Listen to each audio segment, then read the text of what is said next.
Hallelujah, hallelujah. പ്രിയപ്പെട്ടവരെ, പുതിയൊരു പ്രഭാതം കാണുവാനായിട്ട് നല്ല ദൈവം നമ്മെ ഓരോരുത്തരെയും അനുവദിച്ചു.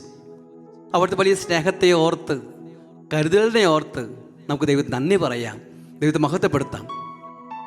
വിശുദ്ധ മത്തായി അറിയിച്ച സുവിശേഷം 18-ാം അധ്യായം 19-ാം തിരുവചനം: ഭൂമിയിൽ നിങ്ങളിൽ 2 പേർ യോജിച്ച് ചോദിക്കുന്ന ഏതു കാര്യവും എൻ്റെ സ്വർഗസ്ഥനായ പിതാവ് നിറവേറ്റി തരും. ഹല്ലേലൂയ, ഹല്ലേലൂയ, ഹല്ലേലൂയ.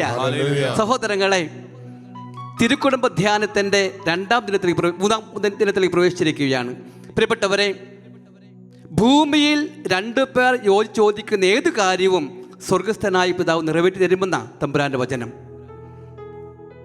2 പേർ എന്ന് പറയുമ്പോൾ ഒരു കുടുംബത്തിലെ അപ്പൻ, അമ്മ, അല്ലെങ്കിൽ ഭാര്യ, ഭർത്താവ്.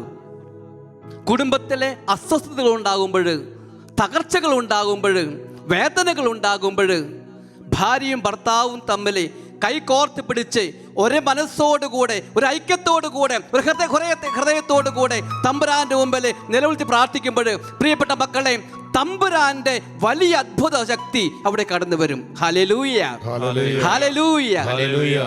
ബുദ്ധിമുട്ടുകൾ ഉണ്ടാകുമ്പോൾ, പ്രശ്നങ്ങൾ ഉണ്ടാകുമ്പോൾ അങ്ങോട്ടും ഇങ്ങോട്ടും പഴി പറഞ്ഞതും കാര്യമായില്ല, അങ്ങോട്ടും ഇങ്ങോട്ടും കുറ്റം പറഞ്ഞതും കാര്യമായില്ല. കുടുംബജീവിതത്തിൽ അനുഗ്രഹങ്ങൾ പ്രാപിക്കണമെങ്കിൽ ഭാര്യയും ഭർത്താവും തമ്മിൽ ഒരേ മനസ്സോട് കൂടെ, ഹൃദയ ഐക്യത്തോടു കൂടെ തമ്പുരാൻ്റെ മുമ്പിൽ കരഞ്ഞപേക്ഷിക്കണം. എങ്കിലാണ് നമ്മുടെ കുടുംബങ്ങൾ അനുഗ്രഹിക്കപ്പെടുകയുള്ളൂ, നമ്മുടെ കുടുംബങ്ങൾ തിരുക്കുടുംബങ്ങളായിട്ട് മാറുകയുള്ളൂ. സ്നേഹമുള്ളവരെ, തിരുക്കുടുംബ ധ്യാനത്തെ 3-ാം ദിവസത്തിലെ സ്തുതി ആരാധനയും വചനപ്രഘോഷണവും എല്ലാം പരിശുദ്ധ ഹൃദയം വഴിച്ചോക്കി സമർപ്പിക്കാം. ഇന്നേ ദിനത്തിലെ വചനപ്രഘോഷണത്തിനായിട്ട്, സൗഖ്യ ആരാധനയ്ക്കായിട്ട് കടന്നു വന്നിരിക്കുക നമുക്ക് ഏറ്റവും പ്രിയപ്പെട്ട ജേക്കബ് മഞ്ഞളിച്ചനാണ്. നമുക്ക് എല്ലാവർക്കും സുപരിചിതനാണ്. ഞങ്ങൾക്ക് ഒരേ കാലത്ത് സെമിനാരിൽ പഠിച്ചിട്ടുള്ളതാണ്.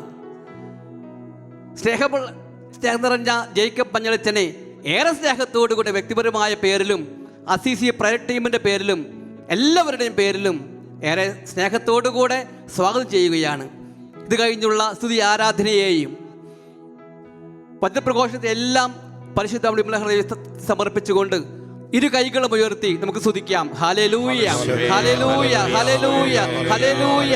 കർത്താവായ ദൈവമേ, തിരുക്കുടുംബ ധ്യാനത്തിന്റെ വിജയത്തെ തടസ്സം നിൽക്കുന്ന, പിശാച് കൊണ്ടുവന്നിരിക്കുന്ന എല്ലാ കടികളും യേശുവിന്റെ അധികാരങ്ങളുടെ നാമത്തിൽ ബന്ധിക്കുന്നു, ബഹിഷ്കരിക്കുന്നു, കുരിശിലൂടെ ആട്ടിപ്പായിക്കുന്നു. കർത്താവായ ദൈവമേ, ഈ ധ്യാനത്തിന്റെ വിജയത്തിനായി തടസ്സം നിൽക്കുന്ന എല്ലാ തടസ്സവും വിട്ടുപോരട്ടെ.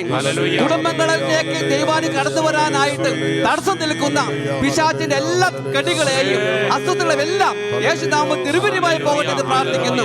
എല്ലാ തിന്മയുടെ ശക്തികളും നിർവീര്യമായി പോകട്ടെ. ഹല്ലേലൂയ, ഹല്ലേലൂയ, ഹല്ലേലൂയ, ഹല്ലേലൂയ, ഹല്ലേലൂയ, ഹല്ലേലൂയ, ഹല്ലേലൂയ. ഇന്നത്തെ എല്ലാ ശുശ്രൂഷകളും പരിശുദ്ധ അമ്മയുടെ ഹൃദയത്തിലേക്ക് സമർപ്പിച്ചുകൊണ്ട് നമുക്ക് പ്രാർത്ഥിക്കാം.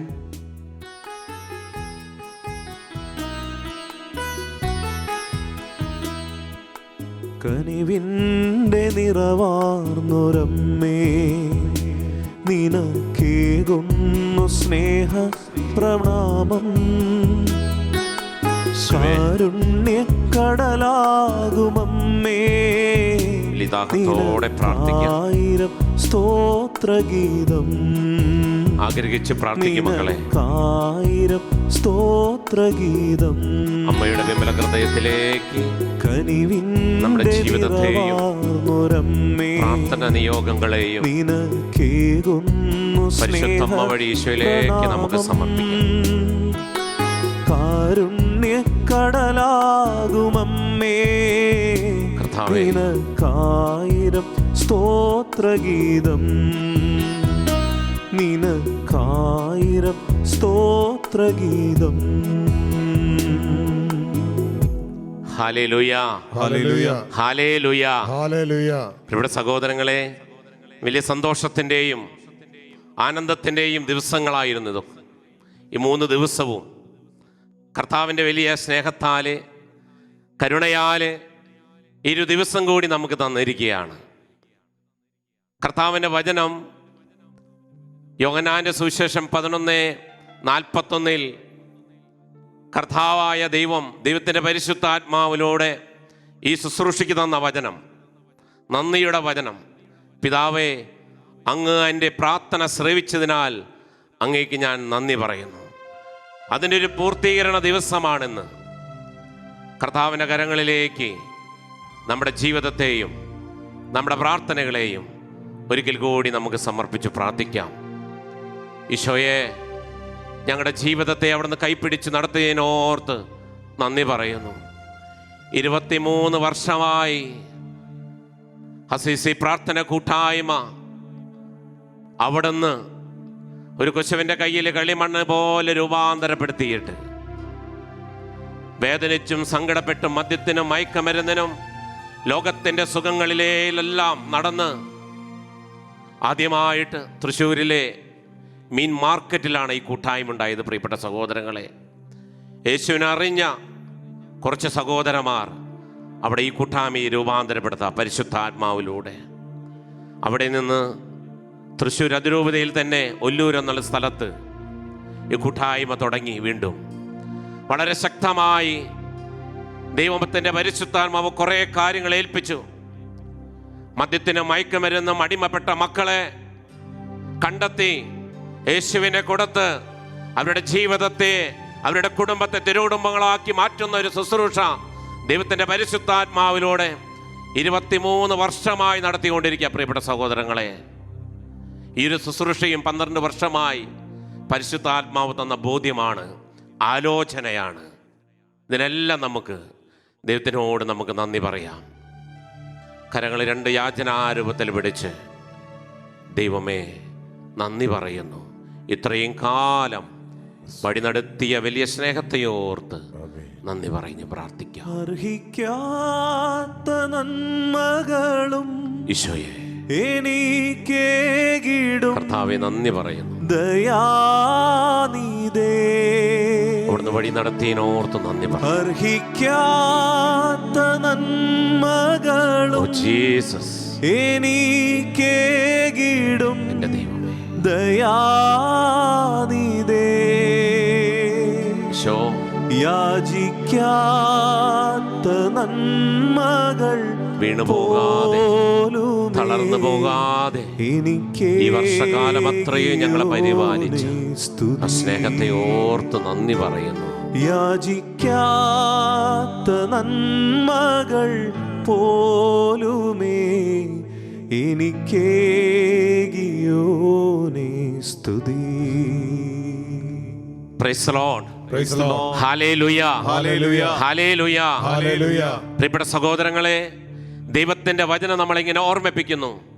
പ്രഭാഷകന്റെ പുസ്തകം 10:24 പ്രഭുവും ന്യായാധിപനും ഭരണാധികാരിയും ബഹുമാനിക്കപ്പെടുന്നു. വചനം നമ്മളെ ഓർമ്മിപ്പിക്കുകയാണ്.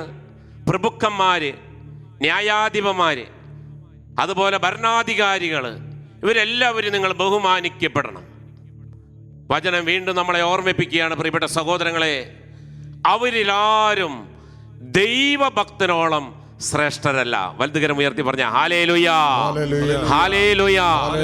പ്രഭുക്കന്മാര്, ന്യായാധിപന്മാര്, ഭരണാധികാരികൾ, നമുക്കറിയാം ഇവരെല്ലാവരും ബഹുമാനിക്കണമെന്ന് ദൈവമായ കർത്താവ് അനാദികാലങ്ങൾക്ക് മുമ്പ് തന്നെ ഇവിടെ നമ്മൾ എഴുതി വെച്ചിരിക്കുകയാണ്. എന്നാൽ ദൈവത്തിൻ്റെ പരിശുദ്ധാത്മാവിലൂടെ വചനങ്ങൾ ഓർമ്മിപ്പിക്കുന്നു, അവരിലാരും ദൈവഭക്തനോളം ശ്രേഷ്ഠരല്ല എന്ന്. പ്രഭുക്കന്മാരെ, അവർക്ക് എന്ത് വേണമെങ്കിൽ ഈ ലോകത്തിൽ ചെയ്യാൻ സാധിക്കും. ന്യായാധിപന്മാരെ, ഈ ലോകത്തിൽ എന്ത് ചെയ്യാൻ അവർക്ക് സാധിക്കും. ഭരണാധികാരികൾ എന്ത് വേണമെങ്കിലും ചെയ്യാം. ഈ കാലഘട്ടത്തിൽ നമ്മൾ പേപ്പർ വായിക്കുമ്പോഴും ന്യൂസിലൊക്കെ കാണും 10 കോടീശ്വരന്മാരുടെ പേരുകൾ. ഈ ലോകത്തിലെ 10 കോടീശ്വരന്മാര്, ഇന്ത്യയിലെ 10 കോടീശ്വരന്മാരൊക്കെ പ്രഭുക്കന്മാര്.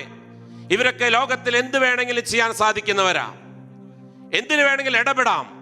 ന്യായാധിപന്മാര്, ഭരണാധികാരികൾ ഭരണം കൊണ്ടും നിയമം കൊണ്ടും പണം കൊണ്ടും എന്ത് ചെയ്യാൻ സാധിക്കുന്നവരാണ് ഇവരൊക്കെ. ഇവരെല്ലാവരും ബഹുമാനിക്കണമെന്നാണ് കർത്താവിൻ്റെ വചനം പറയുന്നത്. എന്നാൽ പ്രിയപ്പെട്ട സഹോദരങ്ങളെ, ദൈവത്തിൻ്റെ വചനം അതിൻ്റെ തൊട്ട് താഴെ തന്നെ എഴുതി വെച്ചിരിക്കുക. അവരെക്കാൾ പ്രിയപ്പെട്ടവർ, അവരെക്കാൾ എനിക്ക് ഏറ്റവും വേണ്ടപ്പെട്ടവർ അത് നിങ്ങളാണ്. വചനം പറയാണ്, ദൈവഭക്തനോളം ശ്രേഷ്ഠരല്ല ഈ ലോകത്തിൽ കീഴമേൽ മറയ്ക്കുന്നവരാരും. ദൈവഭക്തനേക്കാൾ ശ്രേഷ്ഠരല്ല എന്ന് വചനം പറയുന്നു. സഹോദരങ്ങൾ, ഒന്നോർക്കുക, ഈ 3 ദിവസവും കർത്താവിൻ്റെ വചനം കേൾക്കുവാൻ ഈ ഷക്കീന ന്യൂസിന്റെ മുമ്പിൽ ഇരിക്കുന്ന നിങ്ങളോട് ദൈവത്തിൻ്റെ പറയും, നിങ്ങളാണ് എനിക്ക് ശ്രേഷ്ഠര്.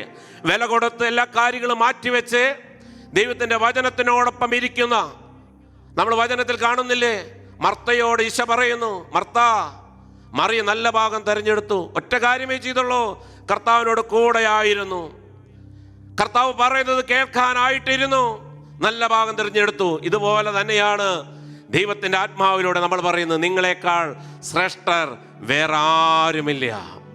ഈ ദൈവഭക്തർക്ക് നൽകുന്ന സമ്മാനം പ്രഭാഷകൻ 11:22 പറയാണ്, ദൈവഭക്തർക്ക് ഞാൻ കൊടുക്കുന്ന സമ്മാനം കർത്താവിൻ്റെ അനുഗ്രഹമാണ്. വലതുകരം ഉയർത്തി പറഞ്ഞ ഹല്ലേലൂയ, സ്വരം ഉയർത്തി പറഞ്ഞ ഹല്ലേലൂയ. പ്രിയപ്പെട്ടവരെ, ഞങ്ങൾ 23 വർഷമായിട്ട് ഈ കൂട്ടായ്മ അനുഭവിച്ചുകൊണ്ടിരിക്കുക കർത്താവിൻ്റെ അനുഗ്രഹം ഞങ്ങളുടെ കുടുംബങ്ങളിലും ഞങ്ങളുടെ മക്കളിലും ഞങ്ങൾ തിരിച്ചറിയുന്നു. സമ്പാദ്യം ഒന്നുമില്ല ഞങ്ങളുടെ ജീവിതത്തിൽ, ഞങ്ങളുടെ മുമ്പിൽ. ഈ ഒരു ധ്യാനം എങ്ങനെ ചെയ്യണം, 12ാമത്തെയും ഈ ശുശ്രൂഷ എങ്ങനെ ചെയ്യണമെന്ന് ആലോചിച്ചു. ഈ കൊറോണ വന്ന സമയത്ത് ഞങ്ങളാരും കൊറോണയെ ഭയപ്പെട്ട് കൊറോണയുടെ പിന്നാലെ ഞങ്ങൾ ഓടിയില്ല. ഞങ്ങൾ കർത്താവിൻ്റെ വചനം എങ്ങനെ മറ്റുള്ളവരിലേക്ക് എത്തിക്കാണെന്നൊരൊറ്റ ചിന്ത മാത്രമേ ഉണ്ടായുള്ളൂ. പ്രിയപ്പെട്ട സഹോദരങ്ങളെ, കർത്താവിൻ്റെ പിന്നാലെ ഓടി. അതിൻ്റെ അവസാനമാണ് ഇന്ന്. പ്രിയപ്പെട്ട സഹോദരങ്ങളെ, കർത്താവിന് വേണ്ടി നമ്മൾ വില കൊടുക്കുമ്പോൾ കർത്താവിൻ്റെ അനുഗ്രഹം നമ്മുടെ ജീവിതത്തിലേക്ക് കടന്നു വരും. നമുക്ക് 2 കരങ്ങൾ ഉയർത്തി പിടിക്കാം. വലിയ പരിശുദ്ധാത്മാവിൻ്റെ അഭിഷേകത്തിന് വേണ്ടി പ്രാർത്ഥിക്കാൻ പോകുക. ഈ ഒരു ദൂത്, ഈ വലിയൊരു അഭിഷേകം എല്ലാവരുടെ ജീവിതത്തിലേക്ക് കടന്നു വരുവാൻ വലിയ അഭിഷേകത്തോടെ 2 കരങ്ങൾ ഉയർത്തിപ്പിടിച്ച് സ്തുതിക്കട്ടെ. ഹല്ലേലൂയ, ഹല്ലേലൂയ, ഹല്ലേലൂയ. സ്തുതിക്കുന്നു, സ്വരമുയർത്തി വിളിക്കുന്നു, കരങ്ങൾ ഉയർത്തി വിളിക്കുന്നു. യേശുവേ,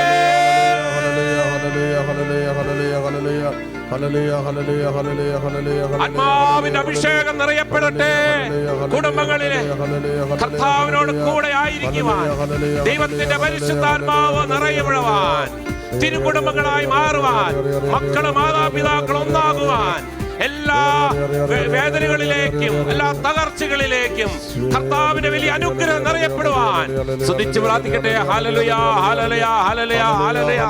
കർത്താവിന്റെ വചനം പറയുന്നുണ്ട്, പ്രിയപ്പെട്ട സഹോദരങ്ങളെ, നിന്റെ അപ്പകൊട്ടയെ മാവ് കുഴയ്ക്കുന്ന കലവും ഇനി ഒരിക്കലും കാലിയാവുകയില്ല. കർത്താവിന്റെ വചനം പറയുന്നു, നിന്റെ സകല പ്രവർത്തികളും ഞാൻ അനുഗ്രഹിക്കപ്പെടും, നിന്റെ കുടുംബത്തെ അനുഗ്രഹിക്കും. ഹല്ലേലൂയ, ഹല്ലേലൂയ, ഹല്ലേലൂയ, ഹല്ലേലൂയ. ആത്മാവിന്റെ അഭിഷേകത്തോടെ പെരുമഴ പോലെ പരിശുദ്ധാത്മാവിന്റെ അഭിഷേകം നിറയട്ടെ. കൈകളടിച്ച്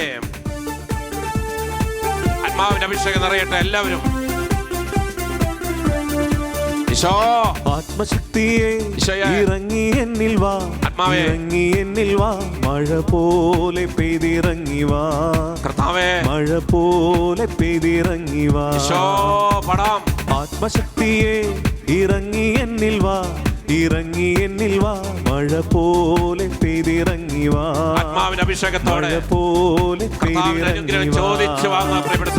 സ്വർഗീയ തീയെ ഇറങ്ങി എന്നിൽ വാ, ഇറങ്ങി എന്നിൽ വാ, എല്ലാ കുടുംബങ്ങളിലേക്ക് ഈ സ്വർഗീയ അനുഭവം കടന്നു ചെല്ലട്ടെ. മഴ പോലെ പെയ്തിറങ്ങി വാ.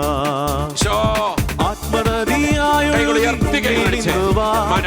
ആത്മശക്തിയായൊഴുകി എന്നിൽ ഇന്നു വാ, ആത്മനദിയായൊഴുകി എന്നിൽ ഇന്നു വാ, ആത്മശക്തിയായൊഴുകി എന്നിൽ ഇന്നു വാ, മഴ പോലെ പെയ്തിറങ്ങി വാ, മഴ പോലെ പെയ്തിറങ്ങി, മഴ പോലെ എല്ലാ കുടുംബങ്ങളിലേക്ക് നിറയപ്പെടട്ടെ, എല്ലാ ജീവിതങ്ങളിലേക്ക് നിറയപ്പെടട്ടെ. മഴ പോലെ പെയ്തിറങ്ങി, കരങ്ങൾ ഉയർത്തി സ്തുതിക്കുന്നു. കർത്താവിന്റെ വചനം പറയാണ്, നിനക്കെതിരെ വരുന്ന എല്ലാ ശത്രുക്കളെയും നിന്റെ മുമ്പിൽ വെച്ച് ഞാൻ കർത്താവ് തോൽപ്പിക്കും. നിന്റെ പ്രവചനങ്ങളിലെല്ലാം കർത്താവ് അനുഗ്രഹം പ്രാപിക്കും. നഗരത്തിലും വയലിലും നീ അനുഗ്രഹമായിരിക്കും. മറ്റുള്ള എല്ലാവരും ഈ ഭൂമിയിലെ മറ്റുള്ളവരെക്കാൾ നീ ഒരു അനുഗ്രഹമായിരിക്കും. കർത്താവിന്റെ അനുഗ്രഹമാണ് പ്രിയപ്പെട്ട സഹോദരങ്ങളെ. ചോദിച്ചു വാങ്ങുക. ഹല്ലേലൂയ, ഹല്ലേലൂയ, ഹല്ലേലൂയ. കൈകളടിച്ച് ആനന്ദത്തോടെ പെന്തക്കോസ്താ നാളിലെ ആ മാളിക മുറി ആത്മാവിന്റെ അഭിഷേകം അഗ്നിനാവിനാൽ മുഴുവൻ നിറച്ചവനെ. ആമേൻ. പെന്തക്കോസ്താ നാളിലെ ആ മാളിക മുറി ഈശോ അഗ്നിനാവിനാൽ മുഴുവൻ നിറച്ചവനെ. ആമേൻ. അഗ്നിജ്വാല പോൽ ജ്വാലയായ എല്ലാ കുടുംബങ്ങളിലേക്ക് ആത്മാവിന്റെ അഭിഷേകം നിറയപ്പെടട്ടെ. വിഷിയെന്നിൽ അഗ്നിജ്വാല പോലെ പിളർന്നിറങ്ങി വാ. കൊടുങ്കാറ്റു പോലെ വിഷിയെന്നിൽ മഴ പോലെ പെയ്തിറങ്ങി വാ. അഭിഷേകം നിറയപ്പെടട്ടെ. മഴ പോലെ നിറയട്ടെ. സ്തുതിച്ച് ഹല്ലേലൂയ, ഹല്ലേലൂയ, ഹല്ലേലൂയ, ഹല്ലേലൂയ, ഹല്ലേലൂയ, ഹല്ലേലൂയ, ഹല്ലേലൂയ, ഹല്ലേലൂയ, ഹല്ലേലൂയ, ഹല്ലേലൂയ, ഹല്ലേലൂയ. അഭിഷേകത്തോടെ നിറയപ്പെടട്ടെ. അഭിഷേകത്തോടെ നിറയപ്പെടട്ടെ. ആത്മാവേ നിറയണമേ, നിറയണമേ, നിറയണമേ. ഹല്ലേലൂയ, ഹല്ലേലൂയ, ഹല്ലേലൂയ, ഹല്ലേലൂയ. യേശുവേ നന്ദി, നന്ദി, നന്ദി, നന്ദി, നന്ദി, നന്ദി, നന്ദി, നന്ദി. യേശുവേ മഴ പോലെ പെയ്തിറങ്ങി വാ. മഴ പോലെ പെയ്തിറങ്ങി വാ. മഴ പോലെ പെയ്തിറങ്ങി വാ. ആത്മശക്തിയെ ഇറങ്ങി എന്നിൽ വാ. ഇറങ്ങി എന്നിൽ വാ. മഴ പോലെ പെയ്തിറങ്ങി വാ. മഴ പോലെ പെയ്തിറങ്ങി വാ. സ്വർഗീയത്തിയെ ഇറങ്ങി എന്നിൽ വാ. ഇറങ്ങി എന്നിൽ വാ. മഴ പോലെ പെയ്തിറങ്ങി വാ. മഴ പോലെ പെയ്തിറങ്ങി വാ. മഴ പോലെ പെയ്തിറങ്ങി വാ. മഴ പോലെ പെയ്തിറങ്ങി വാ. മഴ പോലെ പെയ്തിറങ്ങി വാ. മഴ പോലെ പെയ്തിറങ്ങി വാ. മഴ പോലെ പെയ്തിറങ്ങി വാ. മഴ പോലെ പെയ്തിറങ്ങി വാ. Praise the Lord. Praise the Lord. Hallelujah. Hallelujah. Hallelujah. Hallelujah. Hallelujah. Hallelujah. Hallelujah. Hallelujah. Hallelujah. Hallelujah. Hallelujah. Hallelujah. ഏറ്റുചൊല്ലി പ്രാർത്ഥിക്കാം നമുക്ക്. സ്നേഹപിതാവായ നല്ല ദൈവമേ, സ്നേഹപിതാവായ നല്ല ദൈവമേ, അവിടുത്തെ പരിശുദ്ധ നാമം അവിടുത്തെ പരിശുദ്ധ നാമം എന്നും എല്ലായിടത്തും മഹത്വപ്പെടുമാറാവട്ടെ. മഹത്വപ്പെടുമാറാവട്ടെ. പിതാവായ ദൈവമേ, പിതാവായ ദൈവമേ, ഞങ്ങൾ അങ്ങയെ സ്തുതിക്കുന്നു. ഞങ്ങൾ അങ്ങയെ സ്തുതിക്കുന്നു. പുത്രനായ ദൈവമേ, പുത്രനായ ദൈവമേ, ഞങ്ങൾ അങ്ങയെ ആരാധിക്കുന്നു. ഞങ്ങൾ അങ്ങയെ ആരാധിക്കുന്നു. പരിശുദ്ധാത്മാവായ ദൈവമേ, പരിശുദ്ധാത്മാവായ ദൈവമേ, ഞങ്ങൾ അങ്ങയെ സ്നേഹിക്കുന്നു. ഞങ്ങൾ അങ്ങയെ സ്നേഹിക്കുന്നു. എന്റെ കർത്താവേ, എന്റെ കർത്താവേ, എന്റെ ജീവിതത്തിലേക്ക്, എന്റെ ജീവിതത്തിലേക്ക്, എന്റെ കുടുംബത്തിലേക്ക്, എന്റെ കുടുംബത്തിലേക്ക്, എന്റെ പ്രിയപ്പെട്ടവരിലേക്ക് എന്റെ പ്രിയപ്പെട്ടവരിലേക്ക് അവിടുന്ന് ചൊരിഞ്ഞ എല്ലാ നന്മകളും ഓർത്ത്, എല്ലാ നന്മകളും ഓർത്ത്, അനുഗ്രഹങ്ങളെ ഓർത്ത്, കഷ്ടപ്പാടുകളിലും ചേർത്ത് പിടിക്കുന്ന അങ്ങയുടെ കാരുണ്യത്തെ ഓർത്ത് ഞാൻ അവിടത്തേക്ക് നന്ദി പറയുന്നു. എന്റെ കർത്താവേ, എന്റെ കുടുംബത്തെ അനുഗ്രഹിക്കണമേ. കാനാവിലെ കല്യാണ വീട് പോലെ അങ്ങയുടെ സാന്നിധ്യത്താൽ അതിനെ നിറയ്ക്കണമേ. തിരുക്കുടുംബത്തെ പോലെ സമാധാനത്തിന്റെയും സന്തോഷത്തിന്റെയും പ്രാർത്ഥനയുടെയും ഒരു ഭവനമാക്കി എന്റെ ഭവനത്തെ അവിടുന്ന് മാറ്റണമേ. പരിശുദ്ധ മറിയമേ, തമ്പുരാന്റെ അമ്മേ, പാപികളായ അമ്മയുടെ മക്കളുടെ എല്ലാ കുടുംബങ്ങൾക്കും വേണ്ടി അമ്മ മാധ്യസ്ഥം പറയണേ. തിരുക്കുടുംബത്തിന്റെ കാവൽക്കാരനായ വിശുദ്ധ ഔസേ പിതാവേ, അവിടുന്ന് തന്നെ ഞങ്ങളുടെ കുടുംബങ്ങൾക്ക് മധ്യസ്ഥനും സംരക്ഷകനും സംരക്ഷകനും ആയിരിക്കണമേ. സകല മാലാഖമാരെ പരിശുദ്ധരെ ഞങ്ങളുടെ കുടുംബങ്ങൾക്ക് വേണ്ടി തമ്പുരാനോട് പ്രാർത്ഥിക്കണമേ. ഹല്ലേലൂയ ഹല്ലേലൂയ ഹല്ലേലൂയ ഹല്ലേലൂയ ഹല്ലേലൂയ ഹല്ലേലൂയ ഹല്ലേലൂയ ഹല്ലേലൂയ. കർത്താവേ, നിന്റെ അനുഗ്രഹങ്ങൾക്ക് പകരമായി ഞാൻ നിനക്ക് എന്തു തരും? രക്ഷയുടെ കാസ കയ്യിലെടുത്തു പിടിച്ച് ജീവിതകാലം മുഴുവനും ഞാൻ എൻ്റെ കർത്താവിൻ്റെ നാമം വിളിക്കും. യേശു കർത്താവിലും അവിടുത്തെ വത്സല മാതാവിലും വിശുദ്ധ യൗസേ പിതാവിലും സ്നേഹമുള്ളവരെ, അസീസി പ്രാർത്ഥനാ കൂട്ടായ്മയുടെ കുടുംബങ്ങളെക്കുറിച്ചുള്ള തീക്ഷ്ണതയിലാണ് ഈ ധ്യാനം നടത്തപ്പെടുന്നത്. ഇത് സമാപന ദിനവുമാണ്. ഹൃദയത്തെ കർത്താവ് സ്പർശിച്ചപ്പോൾ ആ സ്പർശനം തങ്ങളുടെ കുടുംബജീവിതത്തിലും വ്യക്തിജീവിതത്തിലും വരുത്തിയ വലിയ വലിയ മാറ്റങ്ങളാണ് ഈ കൂട്ടായ്മയിലെ മക്കളെ, അനേകം കുടുംബങ്ങളെ കർത്താവിന് വേണ്ടി വല വീശി പിടിക്കാൻ പ്രാപ്തരാക്കിയത്. തീർച്ചയായും കർത്താവിൻ്റെ മുക്കുവരായ ശിഷ്യരെ പോലെ ചന്തസ്ഥലത്ത് ജീവിച്ചിരുന്ന മക്കൾ കർത്താവിന് വേണ്ടി ചെയ്തു വയ്ക്കുന്ന മഹാകാര്യങ്ങളെ ഓർത്ത് തമ്പുരാനെ നമുക്ക് മഹത്വപ്പെടുത്താം.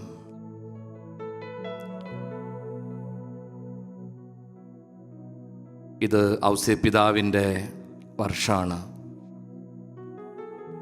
ഇത് കുടുംബങ്ങളെ പ്രത്യേകമായി സ്മരിക്കുന്ന കാലഘട്ടമാണ്.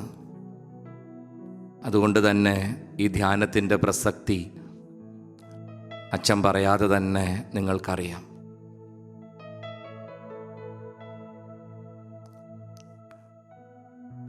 വിശ്വാസമാണോ വലുത്, ശ്വാസമാണോ വലുത് എന്ന് സ്വർഗം നമ്മളെ പഠിപ്പിക്കുന്ന കാലമാണല്ലോ കൊറോണക്കാലം. കർത്താവിലുള്ള വിശ്വാസം നഷ്ടപ്പെടുത്താതെ അത് വർദ്ധമാനമാകാൻ വേണ്ടി എല്ലാ ക്രമീകരണങ്ങളും നല്ല ദൈവം ചെയ്യുന്നുണ്ടെങ്കിലും ഒട്ടേറെ കുടുംബങ്ങളിലും വ്യക്തികളിലും കർത്താവിലുള്ള വിശ്വാസം ഏറെ കുറഞ്ഞു പോകുന്നുണ്ടെന്ന് ആത്മീയ ലോകത്ത് അധ്വാനിക്കുന്നവർക്കൊക്കെ ഈ കാലത്ത് മനസ്സിലായിട്ടുണ്ട്. വൈദികരുടെ ജീവിതത്തിൽ മാത്രമല്ല,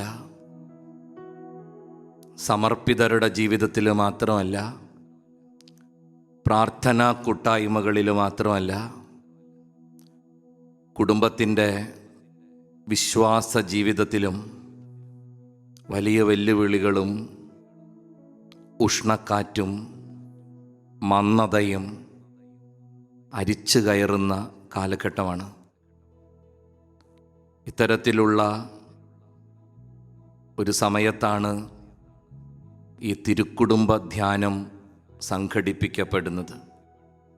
തീർച്ചയായിട്ടും ഒട്ടേറെ പരിമിതികളുണ്ടെങ്കിലും ആവശ്യമുള്ളവർക്ക്, ദാഹിക്കുന്നവർക്ക് സമൃദ്ധമായിട്ട് കുടിക്കാൻ ഈ ഷക്കീന ടെലിവിഷൻ പോലുള്ള മാധ്യമങ്ങളിലൂടെ നല്ല ദൈവം കൃപയുടെ നീർച്ചാലുകൾ ഒത്തിരി തുറക്കുന്നുണ്ട് എന്നുള്ളതിന് നമുക്ക് തമ്പുരാന് നന്ദി പറയാം. മർക്കോസ് അറിയിച്ച സുവിശേഷം 6-ാം അധ്യായത്തിലാണ് കുടുംബത്തെക്കുറിച്ച് ചിന്തിക്കുമ്പോൾ അച്ഛനെ ഏറെ ആകുലപ്പെടുത്തുന്ന ക്രിസ്തു വചനമുള്ളത്. 6-ാം അധ്യായം 1 മുതലുള്ള വചനഭാഗം കർത്താവ് തൻ്റെ പ്രിയപ്പെട്ട സ്ഥലമായ നസറത്തിൽ പ്രസംഗിക്കാനായി ചെല്ലുന്ന ഭാഗമാണ്. 6-ാം അധ്യായം 1 മുതലുള്ള വചനം. ഈശോയുടെ പ്രസംഗം കേട്ട് അവിടുത്തെ വചനം ശ്രവിച്ച് അനേകം പേർ അവനിൽ ഇടറിപ്പോയി എന്നാണ് മർക്കോസ് സുവിശേഷകൻ എഴുതുന്നത്. അവനിൽ കാര്യമായി ആരും വിശ്വസിച്ചില്ലത്രേ. അവനെ അവർ വല്ലാതെ പുച്ഛിച്ചു അത്രേ. അവൻ്റെ അടിസ്ഥാനങ്ങളെ, കുടുംബമഹിമയെ, ജീവിതത്തിൻ്റെ നിസ്സാരതകളെ അവർ കാര്യമായി ചർച്ച ചെയ്തു അത്രേ. അവരുടെ അവിശ്വാസം നിമിത്തം കർത്താവിന് അവരുടെ ഇടയിൽ വലിയ അത്ഭുതങ്ങളൊന്നും ചെയ്യാൻ സാധിച്ചില്ലത്രേ. പക്ഷെ ഇതിനു മധ്യേ കർത്താവ് പറയുന്നൊരു വചനം നമ്മെ ആകുലപ്പെടുത്തുന്നൊരു വചനമാണ്. ഈശോ പറയുന്നത് അങ്ങനെയാണ്: സ്വദേശത്തും സ്വഭവനത്തിലുമല്ലാതെ മറ്റൊരിടത്തും പ്രവാചകൻ അത്രമേൽ അവമതിക്കപ്പെടുന്നില്ല. ദൈവപുത്രൻ്റെ, മനുഷ്യപുത്രൻ്റെ വലിയൊരു രോദനമാണത്, ഹൃദയവ്യഥയാണത്. സ്വദേശത്താണ്, സ്വഭവനത്തിലാണ് ഞാൻ ഏറ്റവും അധികം അവഗണിക്കപ്പെട്ടത്. ഏറ്റവും കൂടുതൽ എൻ്റെ മനസ്സിനെ നോവിച്ചത്, എൻ്റെ ഹൃദയം നൊന്തത് എൻ്റെ പ്രിയപ്പെട്ടവരോടുകൂടെ, എൻ്റെ നാട്ടുകാരോടുകൂടെ, എൻ്റെ കുടുംബാംഗങ്ങളോടുകൂടെ ഞാനായിരുന്നപ്പോഴാണ്. സ്നേഹമുള്ളവരെ,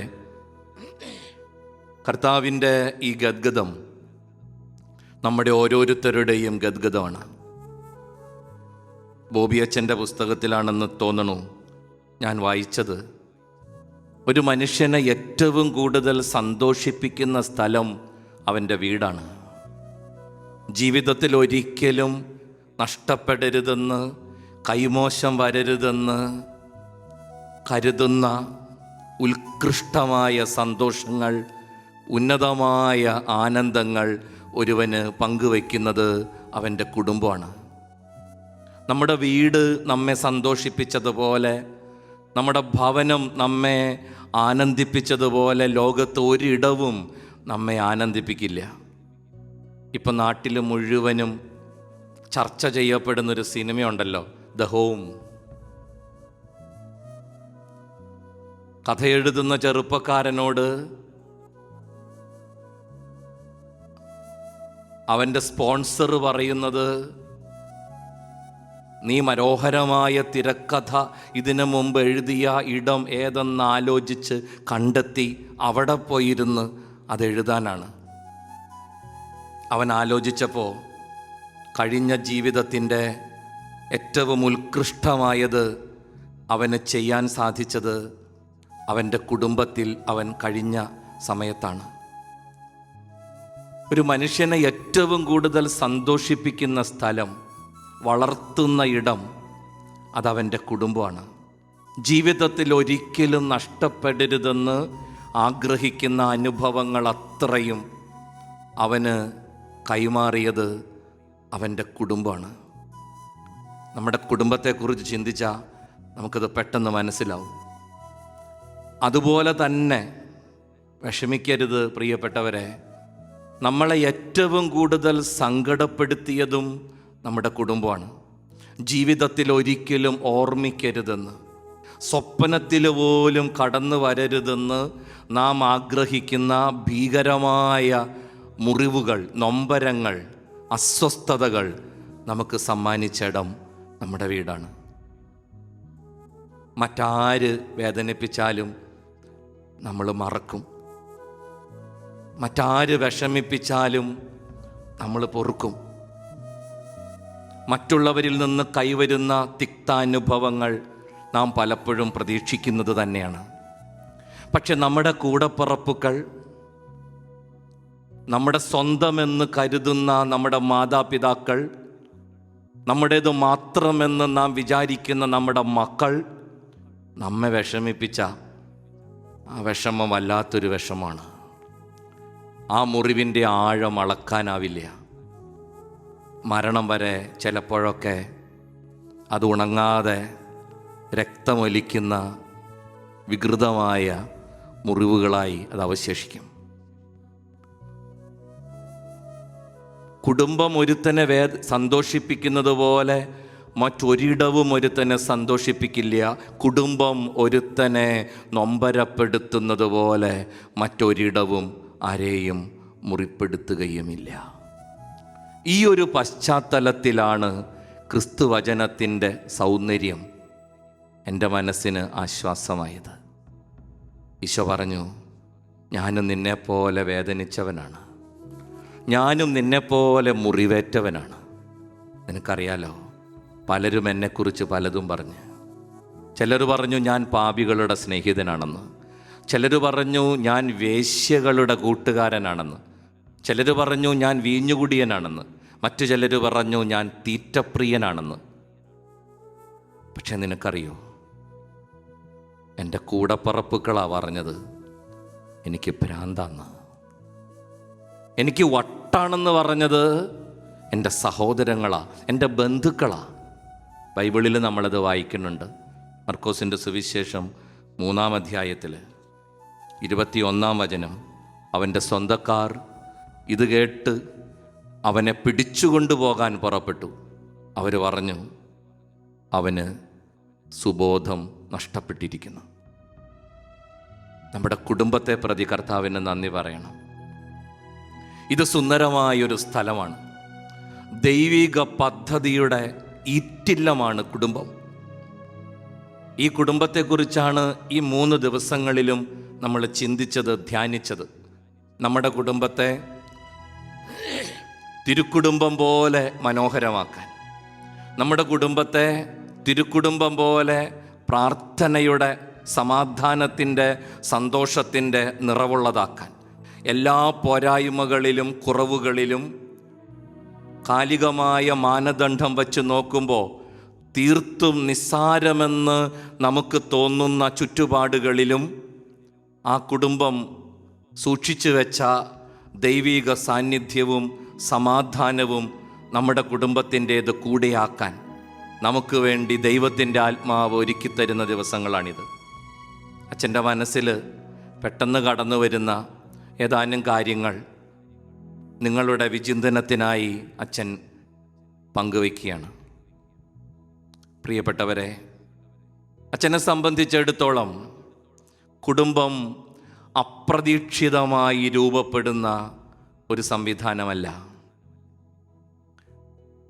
ഉൽപ്പത്തി പുസ്തകം 1-ാം അധ്യായം മുതൽ ദൈവിക പദ്ധതിയുടെ ഗംഭീരമായ ഒരു വേദികയാണ് കുടുംബം.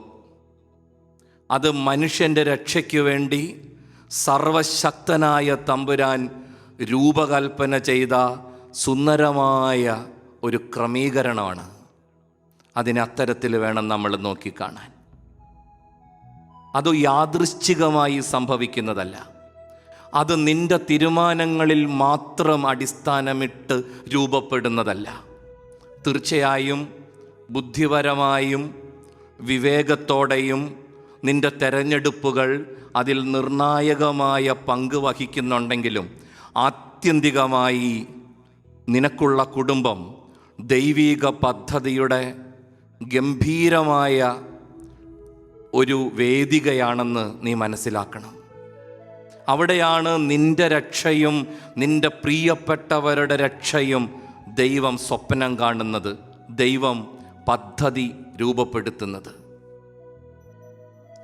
വിവാഹം, കല്യാണം ഒരു കാരുണ്യ പ്രവൃത്തിയല്ല.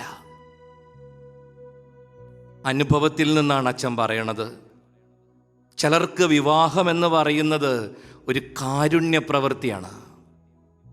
ഞാൻ വിട്ടുവീഴ്ച ചെയ്ത്, ഞാൻ ദയ കാണിച്ച്, ഞാൻ അഡ്ജസ്റ്റ് ചെയ്ത്, ഞാൻ ഒതുങ്ങിക്കൊടുത്ത്, തീർച്ചയായും ഇതെല്ലാം നല്ല കുടുംബജീവിതത്തിന് ആവശ്യമാണെന്നിരിക്കലും ഓർക്കണം പ്രിയപ്പെട്ടവരെ, കല്യാണം, വിവാഹം ഒരു കാരുണ്യ പ്രവൃത്തിയല്ല മനുഷ്യൻ്റെ. അത് ദൈവത്തിൻ്റെ ഉദാത്തമായൊരു തെരഞ്ഞെടുപ്പാണ്. ന്യൂ ജനറേഷൻ പിള്ളേർ ചിലപ്പോഴൊക്കെ പറയും, അച്ഛാ ഞാൻ കല്യാണം കഴിക്കാൻ പോണത് ഒരു പാവപ്പെട്ട വീട്ടിൽ നിന്നാണ്. അച്ഛൻ്റെ പരിചയത്തിൽ വല്ല അനാഥാലയത്തിലോ അശരണരെ പാർപ്പിക്കുന്ന ഇടത്തോ ഏതെങ്കിലും പിള്ളേരൊക്കെ ഉണ്ടെങ്കിൽ പറഞ്ഞോട്ടോ, ഞാനങ്ങ് ഏറ്റോളാം. തകർന്ന് തരിപ്പണമായി പോയ പലരുടെയും കഥയറിയാം. കാരണം അവൻ്റെ മാത്രമായ ഒരു കാരുണ്യമാണ്, അവളുടെ മാത്രമായ ഒരു വിട്ടുവീഴ്ചയാണ് അവൻ്റെ കുടുംബജീവിതത്തിൻ്റെ അച്ചുതണ്ടെന്ന് അവൻ വൃദ്ധ അല്ലെങ്കിൽ അവൾ വൃദ്ധ വിചാരിക്കുന്നു. കല്യാണം ഒരു കാരുണ്യ പ്രവൃത്തിയല്ല, അത് ദൈവത്തിൻ്റെ തെരഞ്ഞെടുപ്പാണ്. അബ്രാഹത്തിന് സാറയെപ്പോലെ, ഇസഹാക്കിന് റബേക്കയെപ്പോലെ, യാക്കോബിന് റാഹേലിനെ പോലെ, ഔസേപ്പിന് മറിയത്തെ പോലെ, സക്കറിയാവിന് എലിസബത്തിനെ പോലെ. പോരായ്മകളും കുറവുകളും നൂറുണ്ടെങ്കിലും മാനുഷികമായ ലൗകികമായ മാനദണ്ഡങ്ങളുടെ വെളിച്ചത്തിൽ തീർത്തും പരാജയമാണെങ്കിലും അവിടെ ദൈവത്തിൻ്റെ ഗംഭീരമായ ഒരു തെരഞ്ഞെടുപ്പുണ്ട്. അതിഗംഭീരമായ ഒരു പദ്ധതിയുടെ ഉദാത്തമായ സാക്ഷാത്കാരമുണ്ട്. കല്യാണം ഒരു കാരുണ്യമല്ല എന്നതുപോലെ തന്നെ പ്രധാനപ്പെട്ടതാണ് എൻ്റെ സ്നേഹമുള്ളവരെ ഈ കാലഘട്ടം നമ്മെ വീണ്ടും വീണ്ടും ഓർമ്മപ്പെടുത്തുന്ന മറ്റൊരു സത്യം. കല്യാണം ഒരു കച്ചവടമല്ല. ക്രിസ്തീയ വിവാഹം ഒരു ഉടമ്പടിയാണ്. It's not an agreement but it's a covenant. അതൊരു ഉടമ്പടിയാണ്, മരണം വരെ നിലനിൽക്കുന്ന ഉടമ്പടി. അതിനെ ഒരിക്കലും ഒരു കച്ചവടത്തിൻ്റെ രൂപത്തിലേക്ക് തരം താഴ്ത്തരുത്, ഒരിക്കലും. അവിടെയാണ് പലപ്പോഴും തെറ്റുപറ്റണത്. നിന്നെ കെട്ടിയ എനിക്ക് എന്ത് കിട്ടും, തന്നെ കെട്ടിയ എൻ്റെ ജീവിതം എത്ര സ്റ്റാൻഡേർഡ് ഉള്ളതാകും. ഈ സമയത്ത് പറഞ്ഞു തീർക്കാൻ പറ്റുന്നൊരു വിഷയമല്ല അത്. സ്ത്രീധനം മാത്രമൊന്നും അല്ല പ്രിയപ്പെട്ടവരെ, അതിനേക്കാളും വൃത്തികെട്ട പല പല ആചാരങ്ങളും കല്യാണവും അതിനോടനുബന്ധ ദിവസങ്ങളിലും അതിന് 1 വർഷം 2 വർഷത്തിന് ശേഷവും നടക്കുന്നുണ്ടെന്നൊക്കെ നിങ്ങൾക്കറിയാലോ. ഒരു പാവം പെണ്ണ് ഗർഭിണിയായ നിമിഷം മുതൽ എന്തെല്ലാം പ്രഹസനങ്ങളാണ് ഭർതൃഭവനത്തിലും അവളുടെ ഭവനത്തിലും അരങ്ങേറണത്. സ്ത്രീധനം മാത്രമൊന്നുമല്ല, മാതാപിതാക്കൾക്ക് തലവേദന, അലമാരി മുതൽ പലഹാരം മുതൽ പട്ടുടുപ്പ് മുതൽ അങ്ങനെ അങ്ങനെ അങ്ങ് നീണ്ടു കിടക്കുന്ന ഗംഭീരമായ വളരെ മോശപ്പെട്ട ചില ആചാരാനുഷ്ഠാനങ്ങൾ നമ്മുടെ നാട്ടിലുണ്ട്. കല്യാണം ഒരു കച്ചവടമല്ല, അത് ദൈവത്തിൻ്റെ തെരഞ്ഞെടുപ്പാണെന്ന് ആദ്യമേ വിവാഹിതരാകുന്നവരും അതിനവരെ ഒരുക്കുന്നവരും മനസ്സിലാക്കിയിരിക്കണം. അവിടെ ദൈവീകമായ പദ്ധതിയുടെ മനോഹരമായൊരു പൂർത്തീകരണം സംഭവിക്കണം. ദൈവമാണ് യോജിപ്പിക്കുന്നതെന്നും ദൈവമാണ് വഴി നടത്തുന്നതെന്നും നിസ്സഹായതകളിൽ അവനാണ് വീണ്ടെടുക്കുന്നതെന്നും സന്തോഷത്തിൻ്റെ സമൃദ്ധികളിൽ അവൻ കൂടെയുണ്ടെന്നും അവസാനം സ്വർഗത്തിൽ അവൻ്റെ മുമ്പിലാണ് തങ്ങൾ കണക്ക് ബോധിപ്പിക്കേണ്ടതെന്നും വിവാഹമെന്ന ഉടമ്പടിയിൽ ഏർപ്പെടുന്നവർക്ക് ബോധ്യമുണ്ടായിരിക്കണം. Hallelujah, hallelujah.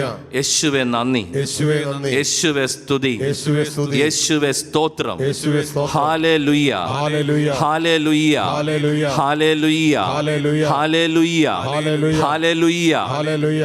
ദൈവമാണ്, ദൈവ സാന്നിധ്യമാണ് കുടുംബത്തിൻ്റെ അടിസ്ഥാനം. ബത്ലഹമിലെ തിരുക്കുടുംബം എടുക്ക് പ്രിയപ്പെട്ടവരെ.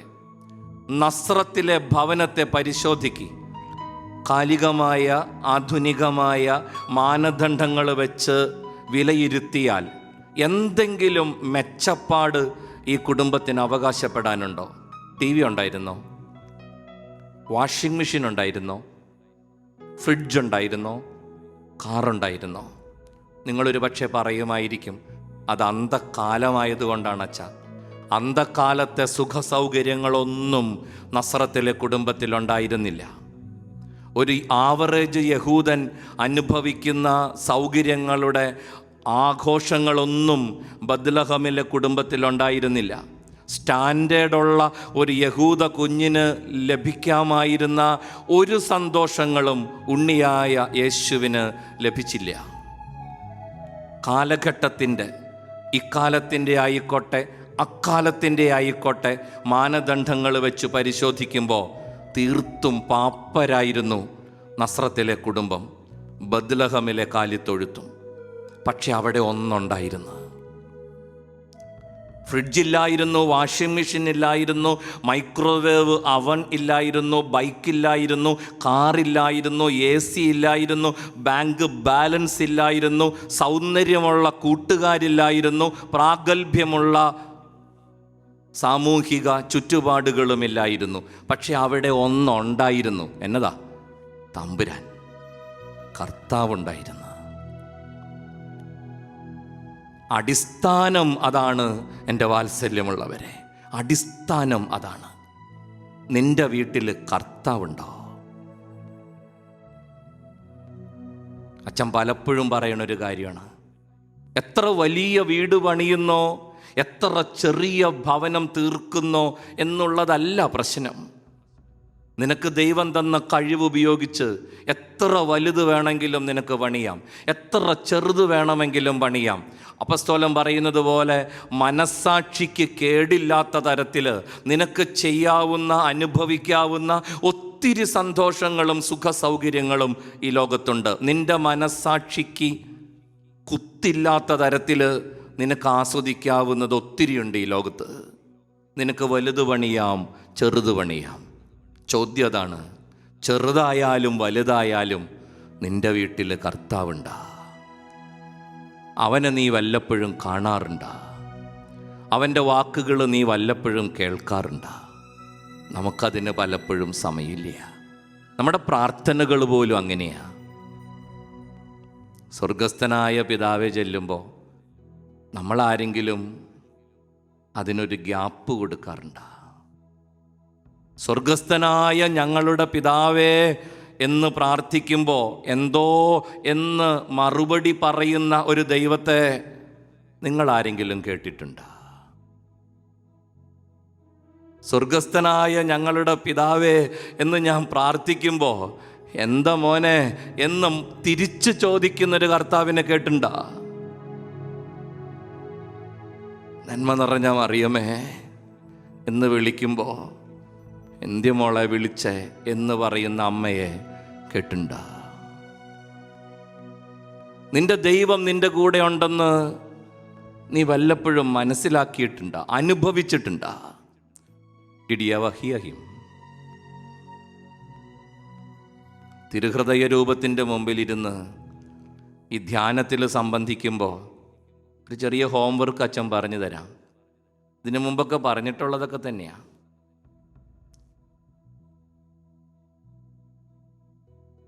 കർത്താവിൻ്റെ മുഖത്തേക്ക് നോക്കണം, അവൻ്റെ കണ്ണിലേക്ക് നോക്കണം.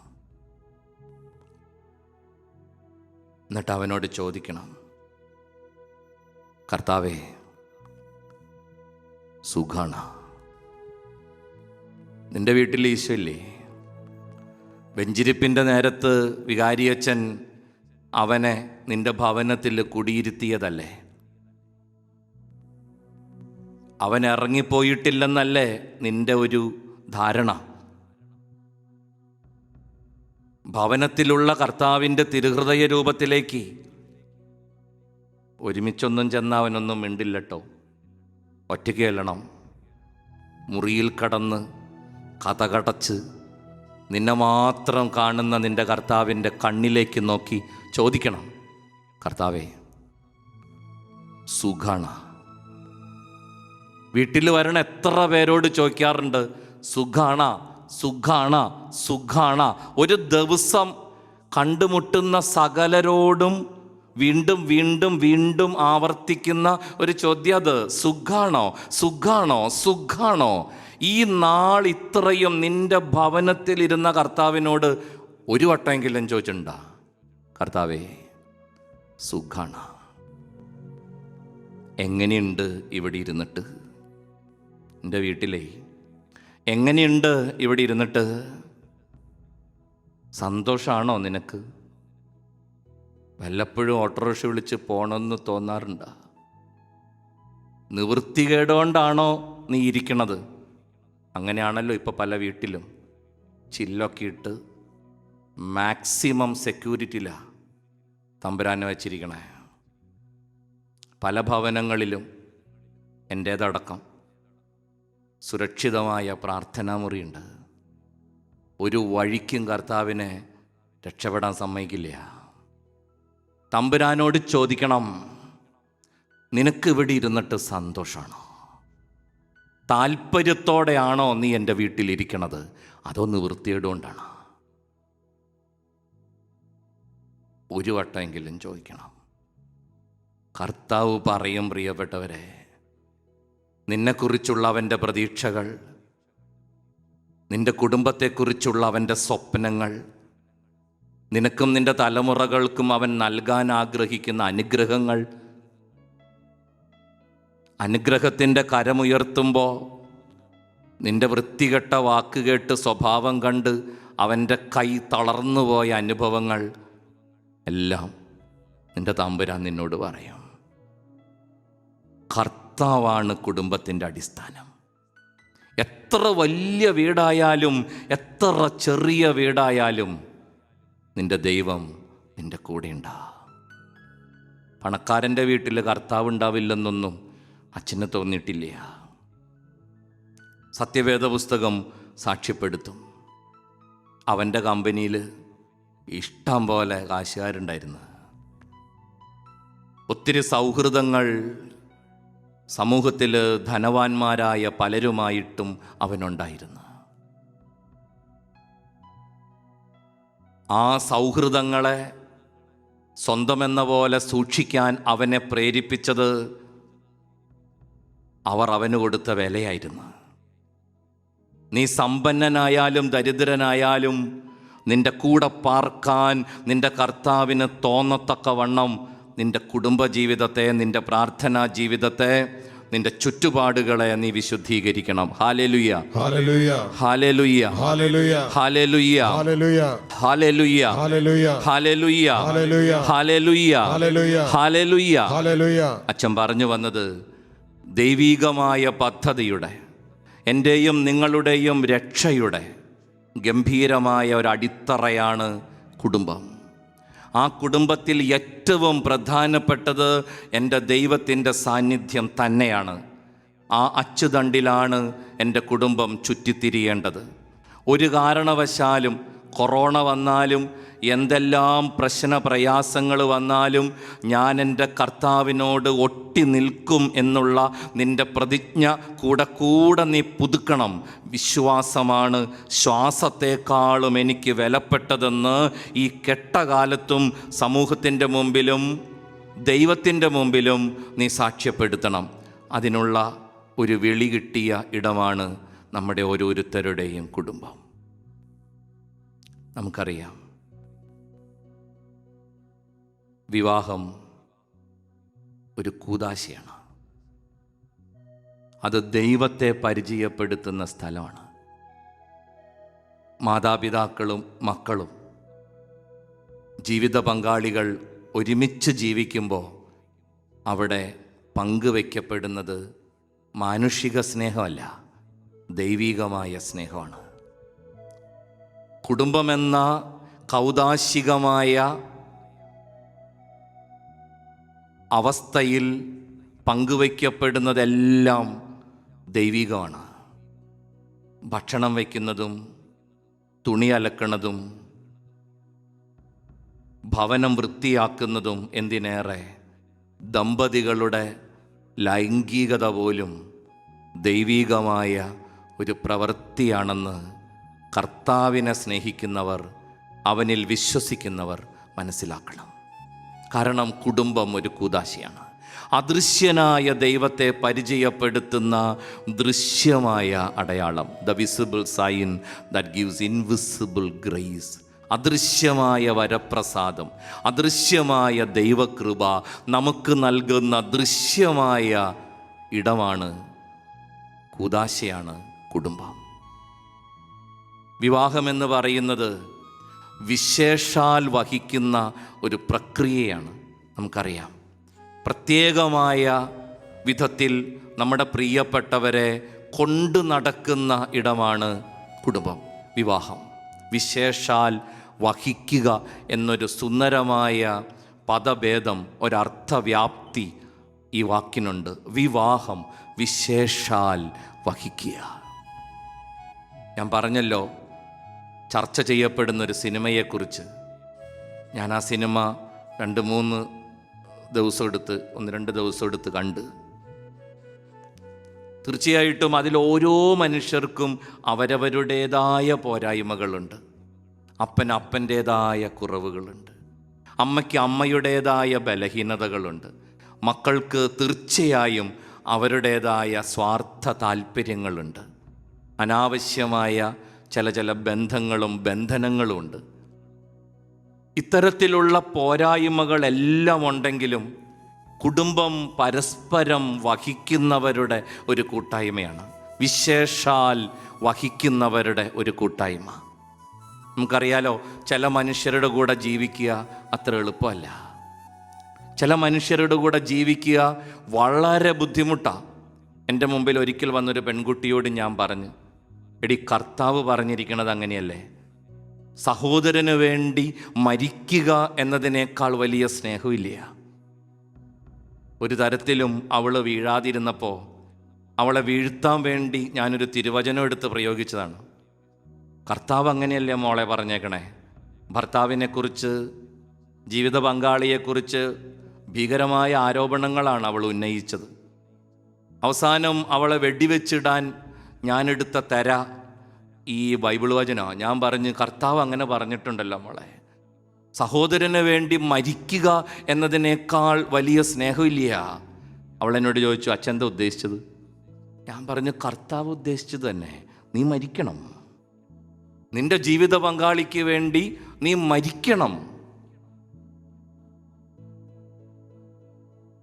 എൻ്റെ കണ്ണിൽ നോക്കി അവൾ പറഞ്ഞൊരു ഡയലോഗുണ്ട്, എൻ്റെ അച്ഛാ, ഈ ചെകുത്താന് വേണ്ടി മരിക്കാൻ ഒരു ബുദ്ധിമുട്ടില്ല. 1 മുഴം കയറ് കിട്ടിയാൽ മതി, ഞാൻ ചാവാം. മരിക്കാനുള്ള വഴി തേടിയല്ല അച്ഛൻ്റെ അടുത്ത് ഞാൻ വന്നത്. ഈ ദുഷ്ടൻ്റെ കൂടെ ജീവിക്കാനുള്ള എന്തെങ്കിലും വകുപ്പുണ്ടോയെന്നറിയാനാണ്. ഞാൻ തകർന്നു പോയൊരു നിമിഷമാണ്. ഞാൻ എഴുന്നേറ്റ് നിന്ന് അവളുടെ മുമ്പിൽ തലകുനിച്ചിട്ട് പറഞ്ഞു, നീ എൻ്റെ തലയെ കൈവച്ചൊന്ന് പ്രാർത്ഥിക്കുക, കാരണം നിനക്ക് ആത്മാവുണ്ട്.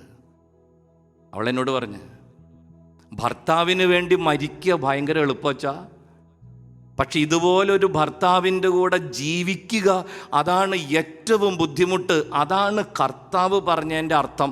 പോയി ചാവാനല്ല, അച്ഛൻ പറഞ്ഞ പോലെ അയാളെ സഹിച്ച് മരണതുല്യമായൊരു ജീവിതാവസ്ഥയിലൂടെ കടന്നു പോവാനാ. എനിക്കത് പറ്റണില്ലച്ചോ, അതുകൊണ്ടാണ് ഞാൻ അച്ഛൻ്റെ അടുത്ത് വന്നത്. ചിലരുടെ കൂടെ ജീവിക്കുക അത്ര എളുപ്പമല്ല. ചില ഭർത്താക്കന്മാരെ കൊണ്ടു നടക്കുക അത്ര എളുപ്പമല്ല. ചില ഭാര്യമാരോട് അഡ്ജസ്റ്റ് ചെയ്യുക അത്ര എളുപ്പമല്ല. ചില മക്കളെ വളർത്തുക ക്ഷിപ്ര സാധ്യമാണ്. It's not easy. ദൈവം നമുക്ക് തന്ന പ്രിയപ്പെട്ടവരെ കർത്താവിൻ്റെ സ്വർഗത്തിലേക്ക് ചുമന്നുകൊണ്ട് പോകാനുള്ള നിയോഗമാണ് ഓരോ കുടുംബാംഗങ്ങൾക്കും തമ്പുരാൻ തന്നിട്ടുള്ളത്. നിന്റെ പ്രിയപ്പെട്ടവരെയും കൊണ്ട് നീ സ്വർഗത്തിൽ ചെല്ലണം. സാധാരണ പറയാറുണ്ട്, കുടുംബജീവിതക്കാർക്ക് ഗ്രൂപ്പ് വിസയാണ്. ഒറ്റയ്ക്ക് ഒന്നും കുടുംബജീവിതക്കാർക്ക് കർത്താവ് വിസ അടിക്കില്ല.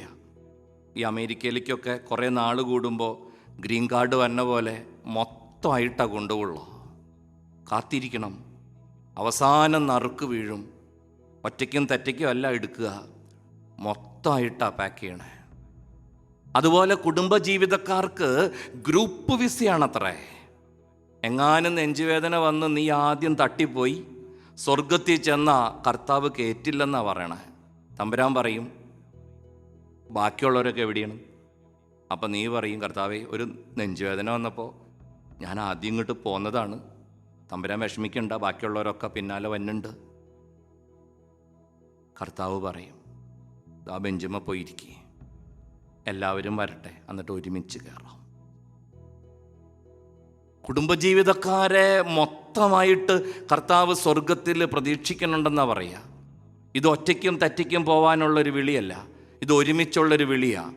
പ്രിയപ്പെട്ട ഫ്രാൻസിസ് അച്ഛൻ തുടക്കത്തിൽ പറഞ്ഞല്ലോ, 2 or 3 പേർ എൻ്റെ നാമത്തിൽ ഒരുമിച്ച് കൂടുമ്പോൾ അവരുടെ മധ്യത്തിൽ ഞാനുണ്ട്. 2 പേർ എൻ്റെ നാമത്തിൽ ചോദിക്കുന്നതെന്തും കർത്താവ് എനിക്ക് ചെയ്തു തരും.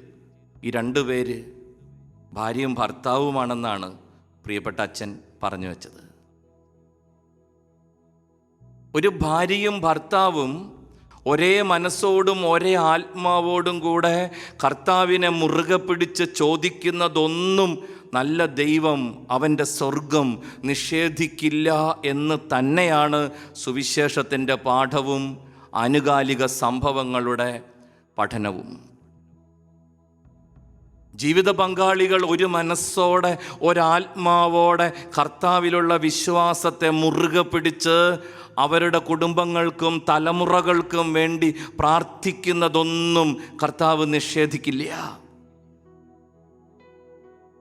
ദൈവം തന്നവരുടെ മാനസാന്തരത്തിന് വേണ്ടിയുള്ള കണ്ണീര് ദൈവ തിരുമുമ്പിൽ അത്രമാത്രം വിലപ്പെട്ടതാണ്. അതിന് വില കിട്ടുന്നത് നിന്റെ പ്രിയപ്പെട്ടവരെ നീ ചുമന്നുകൊണ്ട് നടക്കുമ്പോഴാണ്. അതാ കാനാൻകാരിയുടെ പെണ്ണിൻ്റെ കഥ പറയുമ്പോൾ നമ്മൾ സുവിശേഷത്തിൽ നിന്ന് പഠിക്കുന്നത്. അവളുടെ കൊച്ചിന് വേണ്ടി അവൾ നിലവിളിച്ചത്. ശതാധിപൻ കരഞ്ഞത് അവൻ്റെ പ്രിയപ്പെട്ട ഭൃത്യന് വേണ്ടിയാണ്, അവന് ഭരമേൽപ്പിക്കപ്പെട്ട സഹോദരന് വേണ്ടി. സുവിശേഷത്തിൻ്റെ താളുകളിൽ ദൈവം തന്നവർക്ക് വേണ്ടി ആരൊക്കെ നിലവിളിച്ചോ അവരുടെയൊക്കെ കാര്യത്തിൽ കർത്താവ് വളരെ പെട്ടെന്ന് തീരുമാനമെടുത്തിട്ടുണ്ട്.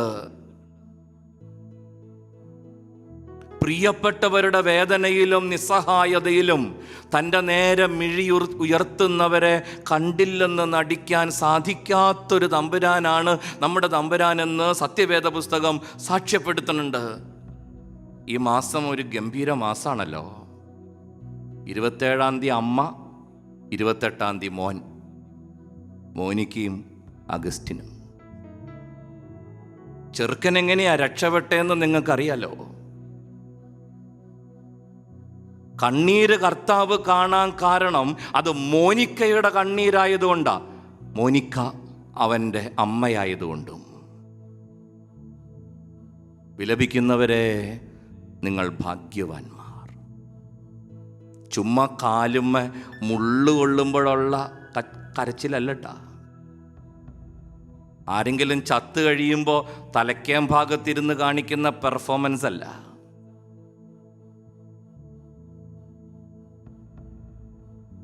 ദൈവം തന്ന പ്രിയപ്പെട്ടവർക്ക് വേണ്ടി ദൈവ തിരുമുമ്പിൽ ഒഴുക്കുന്ന കണ്ണീരിനെയാണ് കർത്താവ് ഉദ്ദേശിക്കുന്നത്. വിലപിക്കുന്നവരെ നിങ്ങൾ ഭാഗ്യവാന്മാർ. നിന്റെ പ്രിയപ്പെട്ടവരുമായി നീ നടക്കുമ്പോൾ, പഴയ നിയമത്തിലെ ഹാഗാർ, അവളുടെ കുഞ്ഞിന് വെള്ളമില്ലാതെ കുഞ്ഞിനെ ഒരു കല്ലേറ് ദൂരെ മാറ്റിക്കിടത്തി മുഖം പൊത്തി കരഞ്ഞുകൊണ്ടിരുന്ന പെണ്ണ്, കുഞ്ഞ് മരിക്കുന്നത് എനിക്ക് കാണാൻ വയ്യെന്നും പറഞ്ഞ് നിലവിളിച്ച ഒരമ്മ, കർത്താവ് അവളെ വിളിച്ച്, ഹാഗാർ, നീ കൊച്ചിനെ കയ്യിലെടുക്ക്, അവനിൽ നിന്ന് ഞാൻ വലിയൊരു ജനതയെ പുറപ്പെടുവിക്കും. അവൾ കണ്ണ് തുറന്നു നോക്കി. വെള്ളമെടുക്കാൻ ഒരു തുകൽ സഞ്ചി മാത്രമുള്ള അവളുടെ മുമ്പിൽ മരുഭൂമിയുടെ ഊഷരതയിൽ നല്ല ദൈവം കിണറുകുത്തി. നിന്റെ പ്രിയപ്പെട്ടവർക്ക് വേണ്ടി നീ കരയുമ്പോൾ, ദൈവം നിന്നെ ഭരമേൽപ്പിച്ചവരെയും ചുമന്നുകൊണ്ട് നീ നടക്കുന്ന വേളയിൽ നിന്റെ കാലിടറുമ്പോൾ, ദുഃഖഭാരത്താൽ നിന്റെ മനസ്സ് തളരുമ്പോൾ, നിന്റെ കണ്ണീരിന് വലിയ വില കൽപ്പിക്കുന്നൊരു കർത്താവ് നിനക്കുണ്ട്. കുടുംബജീവിതം എന്ന് പറയുന്നത് ദൈവം തന്ന പ്രിയപ്പെട്ടവരെ അവരുടെ പോരായ്മകളോടുകൂടെ നെഞ്ചേറ്റുന്ന ഒരു ജീവിത ക്രമത്തിൻ്റെ പേരാണ് വിവാഹം. വിശേഷാൽ വഹിക്കുക. മോനിക്കയുടെ കണ്ണീരിൻ്റെ മോനായി അഗസ്റ്റിൻ പുനർജനിച്ച് അയാളുടെ ഹൃദയം അനുതാപത്തിൻ്റെയും പശ്ചാത്താപത്തിൻ്റെയും അഗ്നികുണ്ഠമായി മാറി. അവിടെ അഗസ്റ്റിൻ്റെ ആത്മാവ് വെന്തുരുകി വിശുദ്ധീകരിക്കപ്പെട്ടു. ക്രൈസ്തവ വിജ്ഞാനീയത്തിന് ഊടും പാവും നെയ്ത ഒരു മഹാവിശുദ്ധനെ ലോകത്തിന് സമ്മാനിച്ചത് ഒരു പാവം പെണ്ണിൻ്റെ കണ്ണീരാണ്. അവളുടെ ഗംഭീരമായ ഒരു ചുമക്കലാണ്, കൊണ്ടു നടക്കലാണ്. ഇതാണ് കർത്താവ് നമ്മോട് പറയണത്. നമ്മുടെ പ്രിയപ്പെട്ടവരുടെ ബലഹീനതകൾ, നമ്മുടെ പ്രിയപ്പെട്ടവരുടെ പോരായ്മകൾ അത് കണ്ട് അവരെ ഉപേക്ഷിക്കുകയല്ല വേണ്ടത്, അവരെ മാറ്റി നിർത്തുകയല്ല വേണ്ടത്. അവരെ നെഞ്ചോട് ചേർത്ത് വയ്ക്കുക, അവരെ ചുമലിലെടുക്കുക, കർത്താവിനെ നോക്കി നടക്കുക. വിവാഹം വിശേഷാൽ വഹിക്കുന്ന ഒരു പ്രക്രിയ. നീ കൊണ്ട് നടക്കണം, നീ കൊണ്ട് നടക്കണം. ഒരിക്കലും മാറ്റി നിൽക്കരുത്. പണ്ട് നാട്ടുംപുറത്ത് അമ്മമാർ പറയണ ഒരു ചൊല്ലുണ്ട്, പുകഞ്ഞ കൊള്ളി പുറത്ത്. അങ്ങനെ പറയാ, പുകഞ്ഞ കൊള്ളി പുറത്ത്, കുറുമ്പ് കാണിക്കണ മോൻ പുറത്ത്, ഉപകാരമില്ലാത്ത അപ്പൻ പുറത്ത്.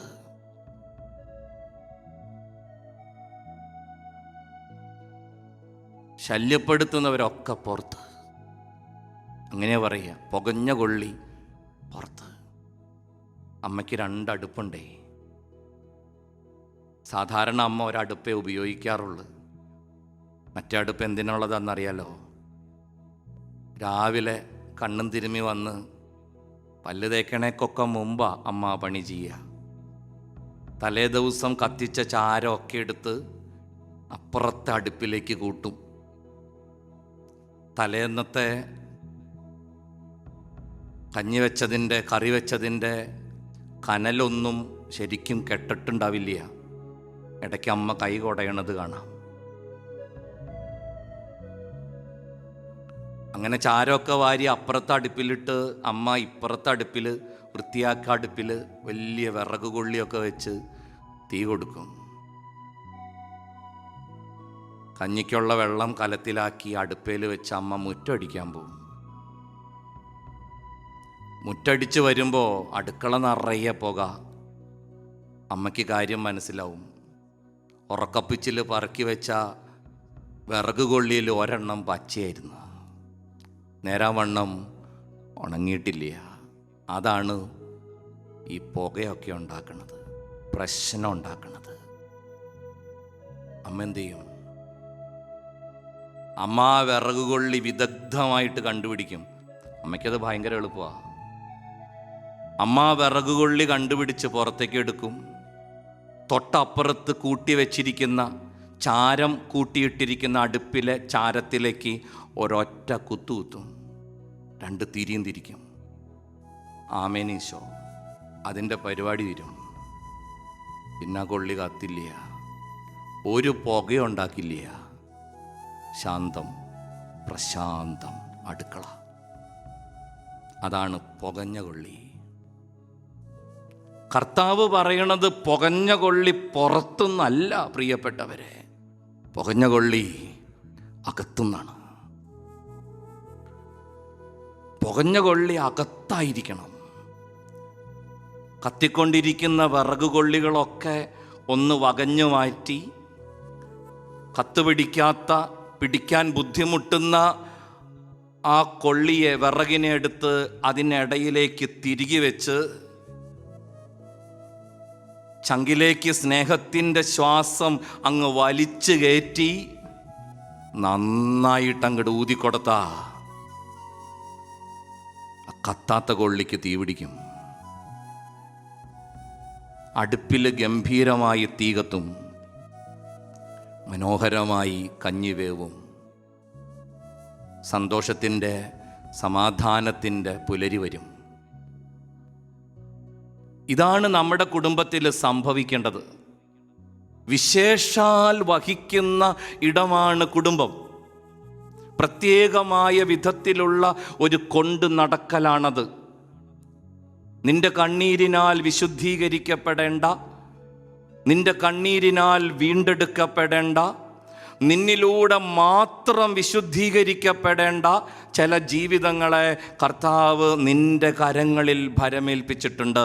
ഓർക്കണം, ഞാൻ ആദ്യം പറഞ്ഞ സത്യത്തെ വിശ്വസിക്കുന്നവർക്ക് മാത്രമേ ഈ പറയുന്നതിൻ്റെ ആഴം തിരിച്ചറിയാൻ പറ്റൂ.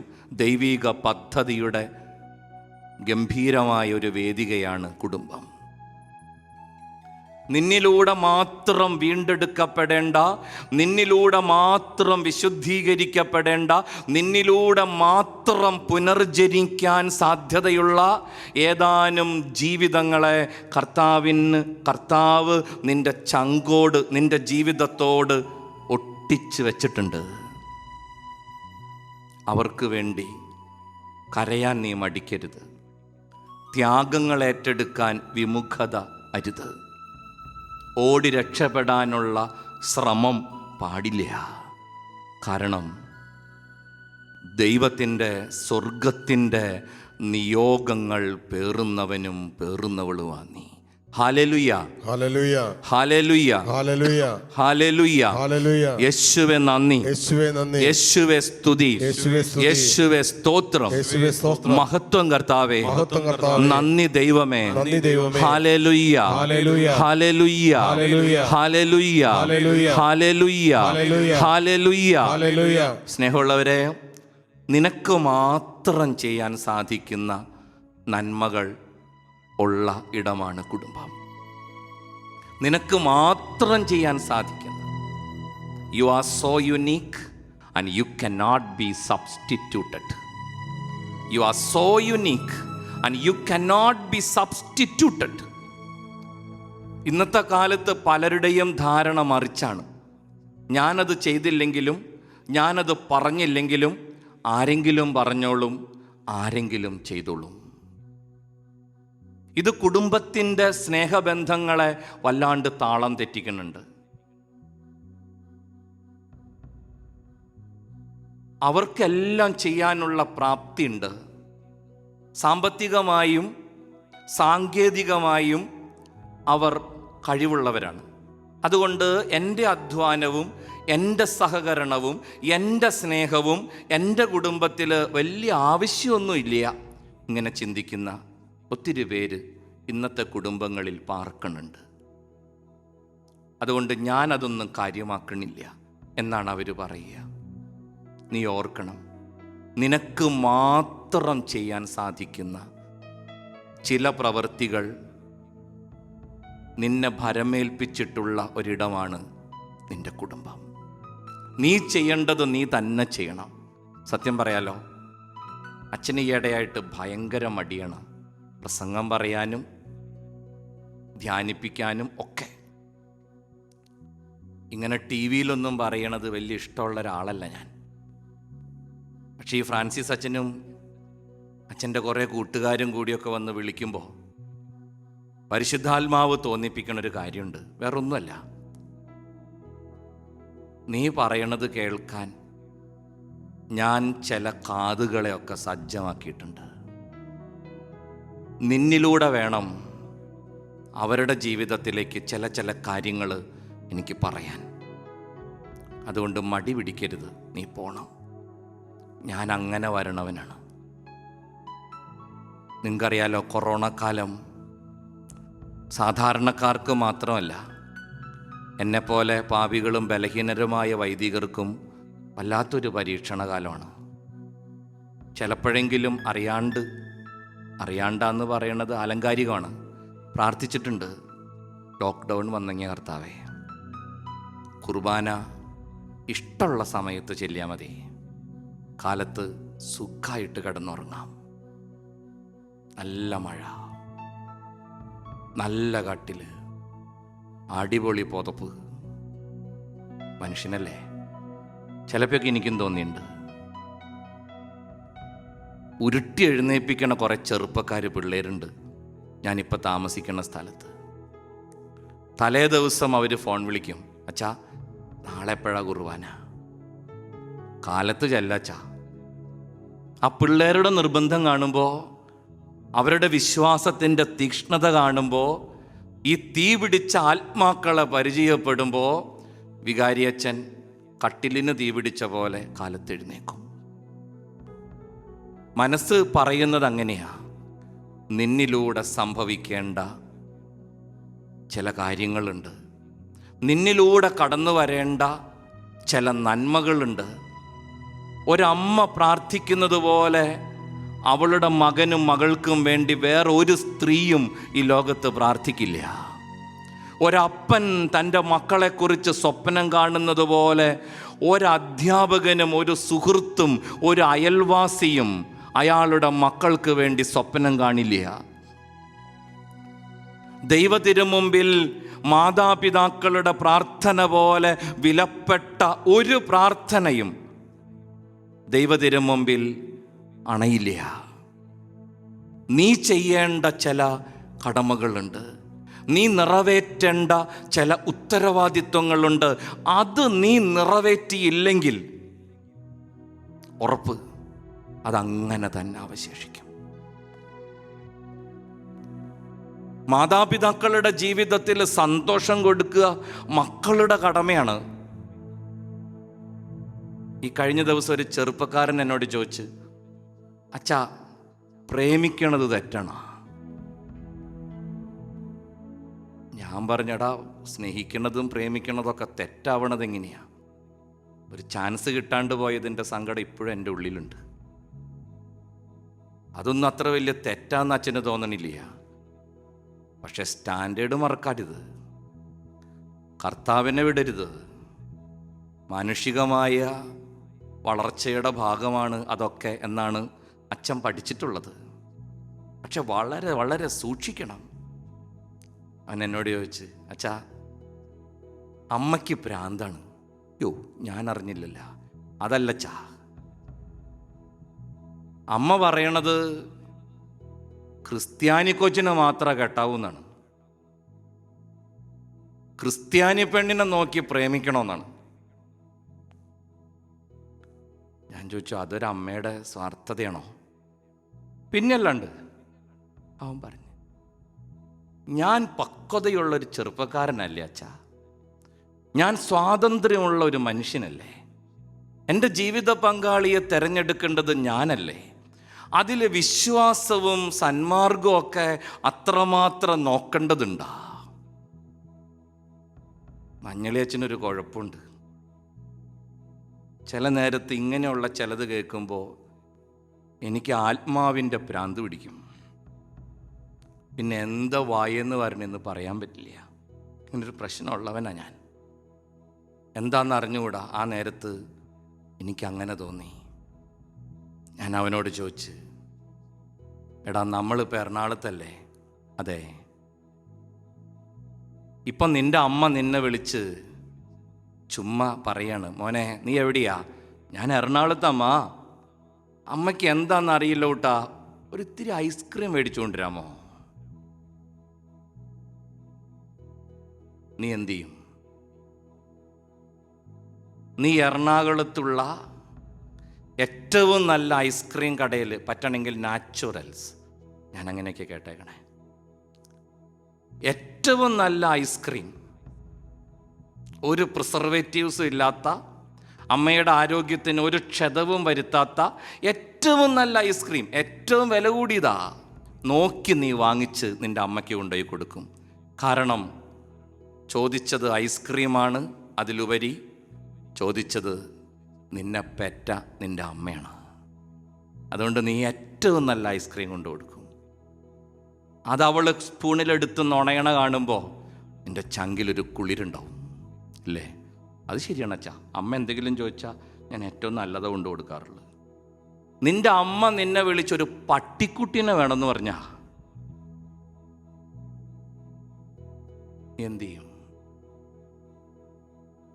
റോട്ടിൽ എവിടെയെങ്കിലും പ്രസവിച്ച് കിടക്കണ ഏതെങ്കിലും ഒരു പട്ടിയുടെ കൊച്ചിനെ നീ എടുത്തുകൊണ്ട് പോകും? കൊണ്ടുകൊടുക്കുമോ നീ നിൻ്റെ അമ്മയ്ക്ക്? ഇല്ല, അത് പറ്റില്ല. നീ ഏറ്റവും നല്ല കെന്നൽ ക്ലബ്ബ് സെർച്ച് ചെയ്ത് കണ്ടുപിടിക്കും. ഏറ്റവും നല്ല പട്ടിക്കുട്ടികളെ വിൽക്കണവനെ നീ കണ്ടെത്തും. നീ അവിടെ ചെന്ന് അയാളോട് ചോദിക്കും, ഈ പട്ടിക്കുട്ടി എവിടെന്നാ, ഇതിൻ്റെ തന്ത ഏതാ, തള്ള ഏതാ, ഇതിൻ്റെ സ്റ്റോക്ക് ഏതാ, ഇതിന് ലൈസൻസ് ഉണ്ടോ, സർട്ടിഫിക്കറ്റ് ഉണ്ടോ, ഇത് വലുതാവുമ്പോൾ എത്ര തൂക്കം വരും, ഇത് വാലാട്ടുമോ, ഇത് സ്റ്റാൻഡേർഡായിട്ട് കുരയ്ക്കുമോ, നീ എന്തെല്ലാം കാര്യങ്ങൾ അന്വേഷിക്കുക എൻ്റെ കൂട്ടാ. നീ വഴി കിടക്കണ പട്ടിക്കുട്ടീനെടുത്ത് നിൻ്റെ അമ്മയ്ക്ക് കൊണ്ടു കൊടുക്കില്ലല്ലോ. അതച്ഛൻ പറഞ്ഞത് ശരിയാ. എടാ, നിന്നെയും നിൻ്റെ അമ്മേനെയും ശുശ്രൂഷിക്കാനുള്ള സുന്ദരമായൊരു ജീവിതത്തെ കണ്ടെത്തുന്ന വിവാഹമെന്ന ഗംഭീരമായ ഒരു സംഗതിയിൽ നീ തിരഞ്ഞെടുക്കുന്ന വ്യക്തി എപ്രകാരമുള്ളതായിരിക്കണമെന്ന് നീ ഒന്ന് ആലോചിക്കണ്ടേ?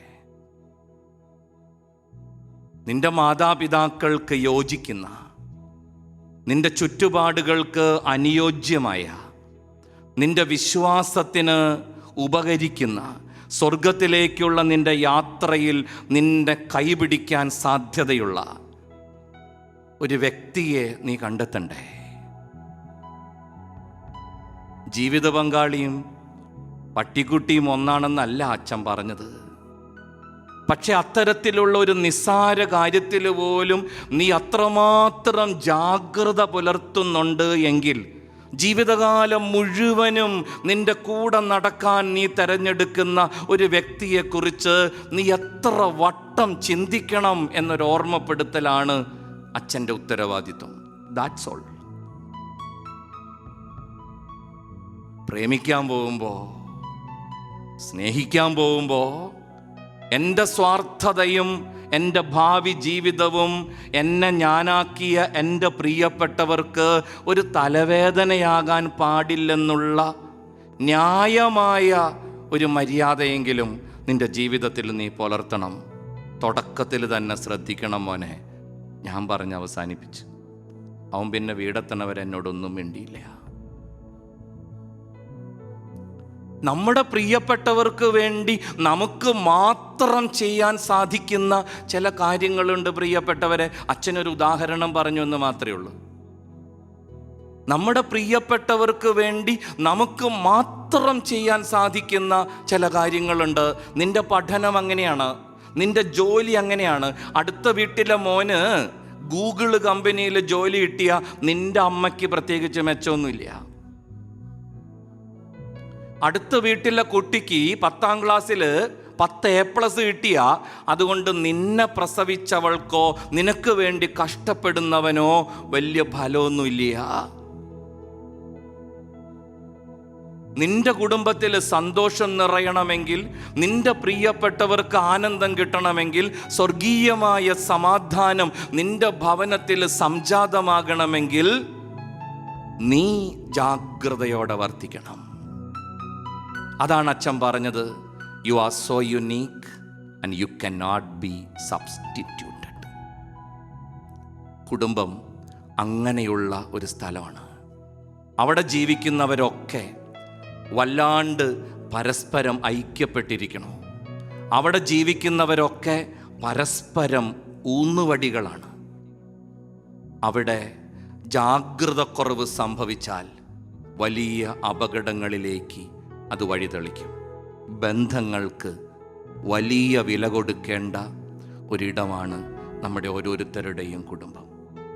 ദൈവം തന്നവരെ സ്നേഹിക്കാൻ സാധിക്കുന്നവർക്ക് പറഞ്ഞിട്ടുള്ള ഇടം, ദൈവം തന്നവരെ സ്നേഹിക്കാൻ പ്രണയിക്കാൻ സാധിക്കുന്നവർക്ക് പറഞ്ഞിട്ടുള്ള ഒരിടം. നമ്മുടെ കർത്താവ് അങ്ങനെയാണ്. എല്ലാ അവസ്ഥകളിലും തൻ്റെ പ്രിയപ്പെട്ടവരുടെ കൂടെ നിൽക്കാനാണ് ഔസേപ്പുണ്യാളനും മറിയവും ഒക്കെ നമ്മളോട് ആവശ്യപ്പെടുന്നത്. മറിയ അങ്ങനെയായിരുന്നു. കാനാവിലെ കല്യാണ വീട്ടിൽ മാത്രമല്ല, ഗത്സമനിയിലേക്കുള്ള വഴിയിൽ മാത്രമല്ല, കാൽവരിയിലേക്കുള്ള യാത്രയിൽ മാത്രമല്ല, കുരിശും ചുവട്ടിലും അതിന് ശേഷവും അവൾ തൻ്റെ പ്രിയപ്പെട്ട പുത്രനോടും അവൻ്റെ പ്രിയപ്പെട്ടവരോടും ചേർന്ന് നിന്ന് ഒത്തിരി മക്കളെ പരിചയമുണ്ട്. പണമായി, സുന്ദരമായ സൗഹൃദങ്ങൾ ലഭിച്ചു, ഒത്തിരി സുഖസൗകര്യങ്ങളിൽ ജീവിതം തുടങ്ങി. അപ്പോൾ പല ബന്ധങ്ങളും അവർ മറന്നുപോകും. ചെറിയ ക്ലാസ്സിൽ പഠിച്ച ഒരു കഥയുണ്ടല്ലോ. വിദേശത്ത് പോയി വന്ന മകന് കാച്ചിൽ പുഴുങ്ങി കൊടുത്തപ്പോൾ അവൻ അമ്മയോട് ചോദിച്ചു, ഇതെന്ത് സാധനം അമ്മേ? ചെറിയ ക്ലാസ്സിൽ അത് പഠിച്ചത്. അമ്മ പറഞ്ഞു, മോനെ ഇത് കാച്ചിൽ.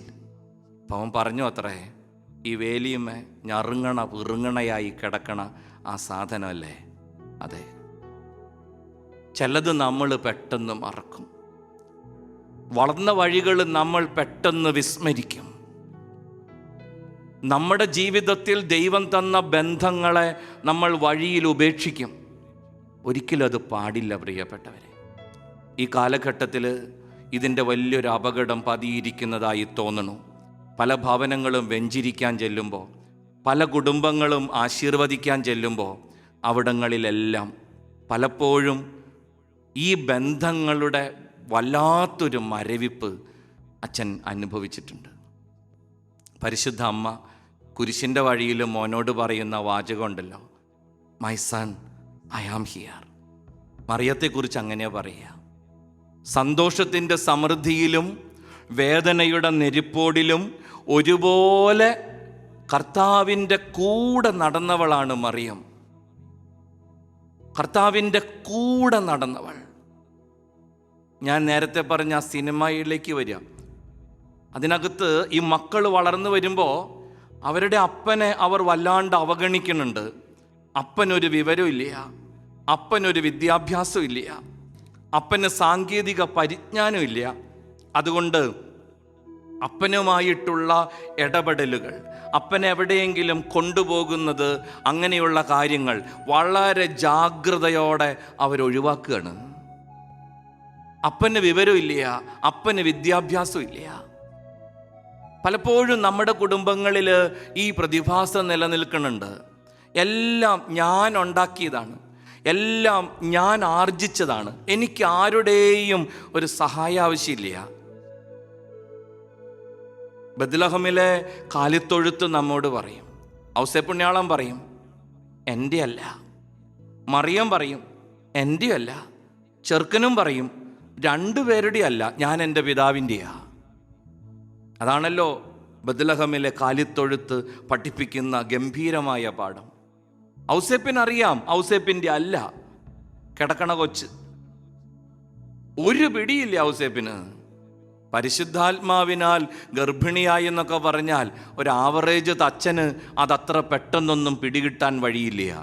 ഔസേപ്പ് പറഞ്ഞു വെച്ചത് അത്രയേ ഉള്ളൂ, എൻ്റെ അല്ലട്ടാ.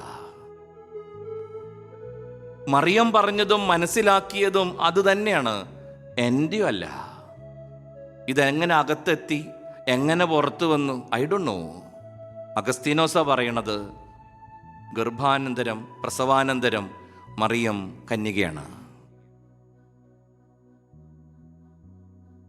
12 വയസ്സുള്ള ഉണ്ണീശോ ദേവാലയത്തിൽ ചെന്ന് പറഞ്ഞ്, നിങ്ങൾ എന്തിനാ എൻ്റെ പിന്നാലെ നടക്കണത്? നിങ്ങൾ എന്തിനാ എന്നെക്കുറിച്ച് ഇത്രമേൽ ആകുലപ്പെടണത്? ഞാൻ എൻ്റെ പിതാവിൻ്റെ കാര്യത്തിൽ വ്യാപൃതനാകേണ്ടവനല്ലേ? ഉണ്ണിയും പറഞ്ഞു വെച്ചത് അത് തന്നെയാ, ഞാൻ ആരുടെയല്ല, ഞാൻ സ്വർഗത്തിൻ്റെയാണ്.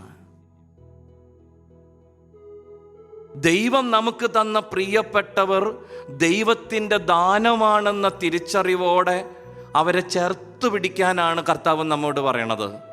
ആദ്യമേ നമ്മൾ മനസ്സിലാക്കണം, നമ്മുടെ വിദ്യാഭ്യാസമോ നമ്മുടെ ബൗദ്ധിക ജ്ഞാനമോ നമ്മുടെ വിവേകപൂർണമായ ഇടപെടലുകളോ നമ്മുടെ പ്രാഗൽഭ്യമോ ഒന്നുമല്ല നമുക്കിന്നുള്ളതൊക്കെ നമ്മുടെ ജീവിതത്തിൽ കൊണ്ടെത്തിച്ചത്.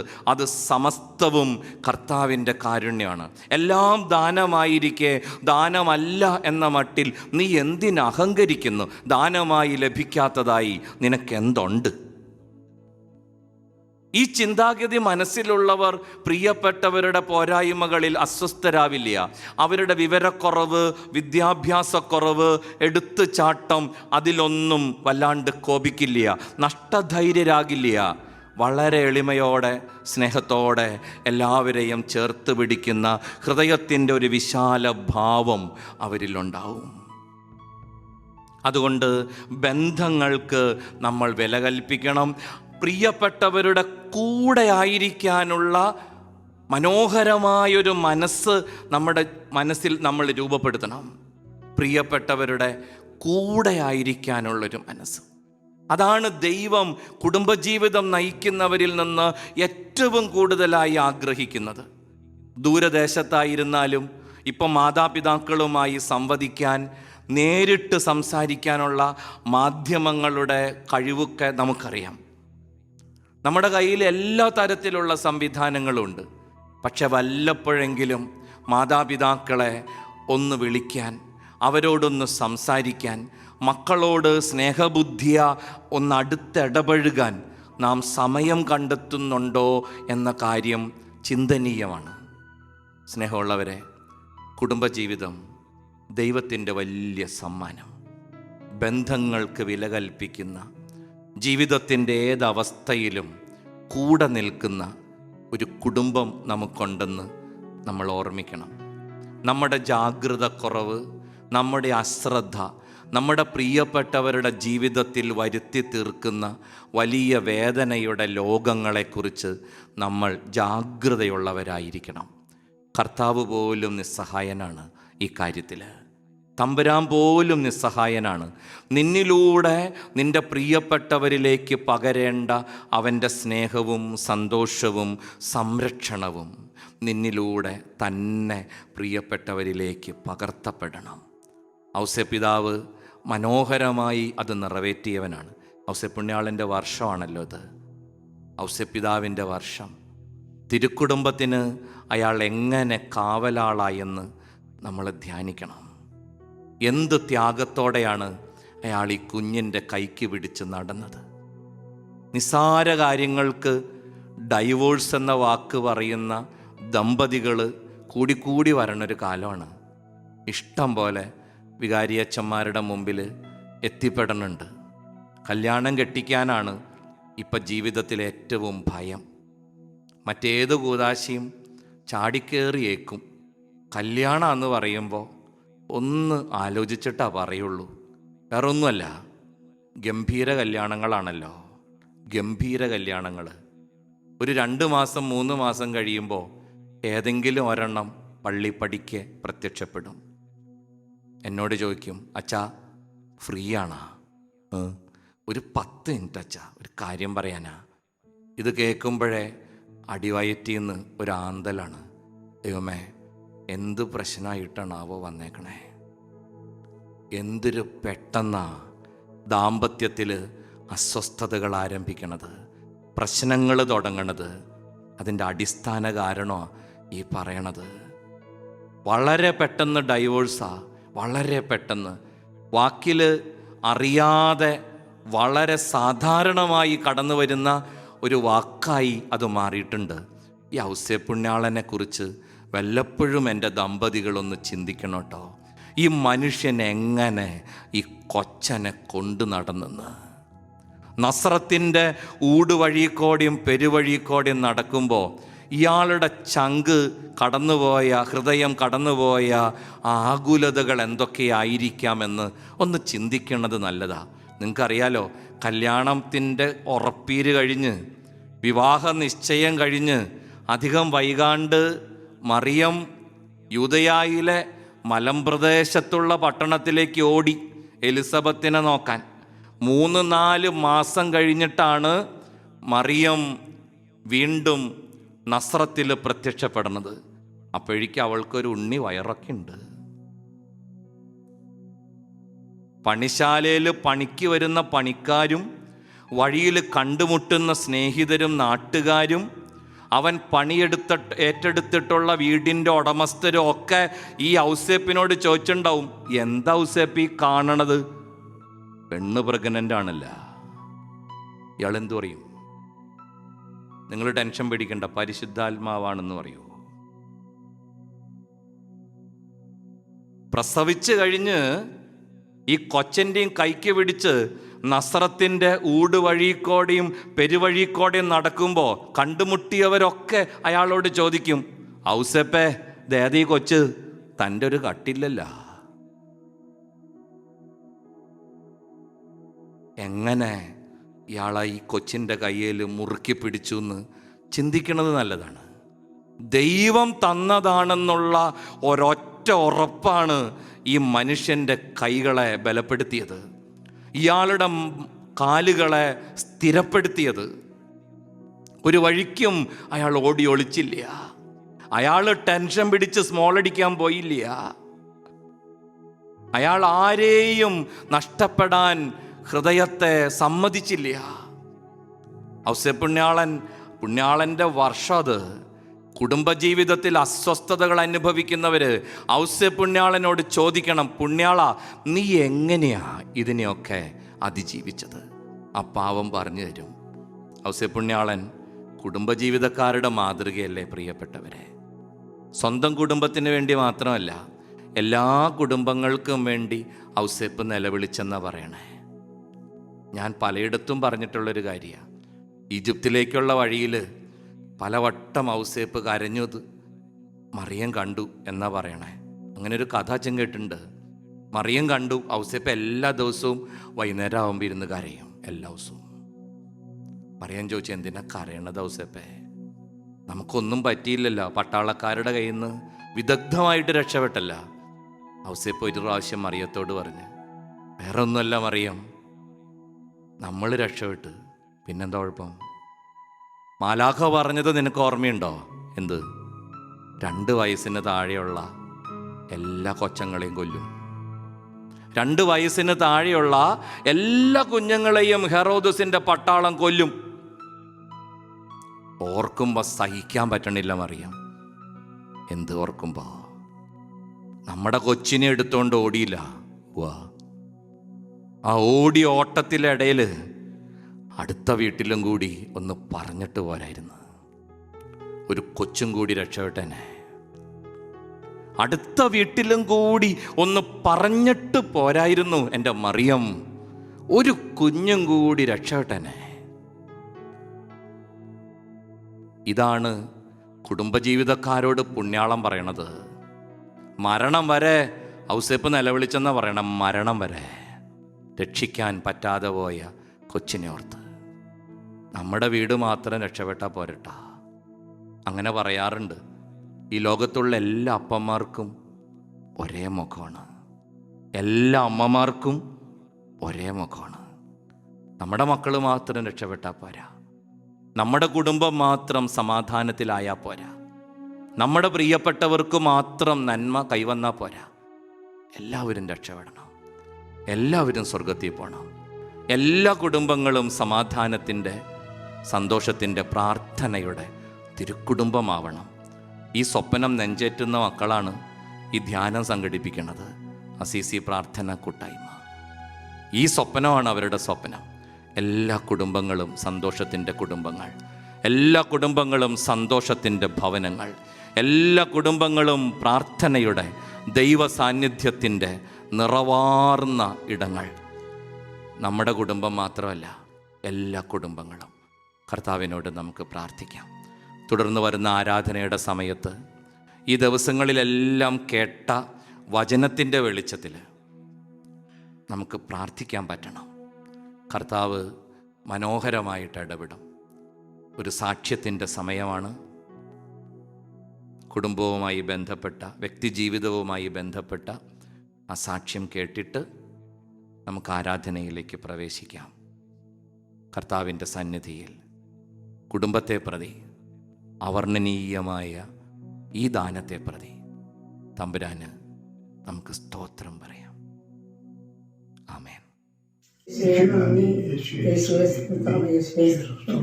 എൻ്റെ പേര് സിസിലി, എൻ്റെ ഭർത്താവിൻ്റെ പേര് ബേബിന്ന്. ഞങ്ങള് 2012 അസിസി പ്രയർ ടീമിൻ്റെ തിരുകുടുംബ ധ്യാനം കൂടാനായിട്ട് വന്നിരുന്നു. വളരെയധികം വേദനയോട് കൂടിയിട്ടാണ് ആ ധ്യാനം കൂടാൻ വന്നത്. എൻ്റെ മകന് കല്യാണാലോചന വന്നു കഴിഞ്ഞാൽ ഒന്നും നടക്കില്ല, ശരിയാവില്ല. യേശുവിൻ്റെ മുമ്പിൽ കരഞ്ഞ് പ്രാർത്ഥിച്ചു. യേശു എൻ്റെ മകൻ്റെ വിവാഹം നന്നായി നടത്തി തരാനായിട്ട് അങ്ങക്ക് സാധിക്കും. അങ്ങക്ക് അസാധ്യമായിട്ടൊന്നുമില്ല.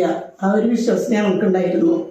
അങ്ങനെ അവിടെ ധ്യാനം കൂടി അവിടുന്ന് വീട്ടിലേക്ക് തിരിച്ച് വന്നതിന് ശേഷം മോനൊരു കല്യാണാലോചന വന്നു. ആ വന്ന കാര്യം നടന്നു. അവനിപ്പോൾ ഒരു കുട്ടിയുണ്ട്. പിന്നെ അതിനുശേഷം ഭർത്താവിന് ക്യാൻസർ രോഗമാണെന്ന് പറഞ്ഞ് അസുഖങ്ങളൊക്കെ, തൊണ്ടയിൽ വേദന പറഞ്ഞ അസുഖങ്ങളൊക്കെ ആയിട്ട് ഞങ്ങൾ എല്ലാ ഹോസ്പിറ്റലിലും പോയി. അവസാനമാണ് അറിയുന്നത് ക്യാൻസറാണെന്ന്.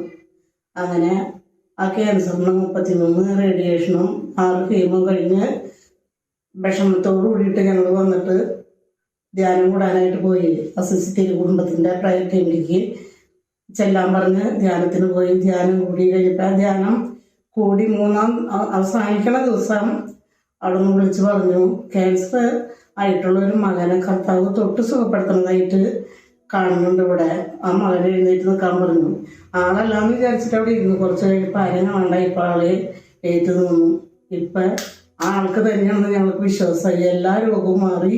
ഇന്ന് വരെ ഇപ്പം മരുന്നൊന്നും ഇല്ലാതെ കണ്ട് ജോലിക്ക് പോയി ഒടുങ്ങി. കർത്താവെ, യേശുവേ നന്ദി, യേശുവേ സ്തുതി, യേശുവേ സ്തുതി.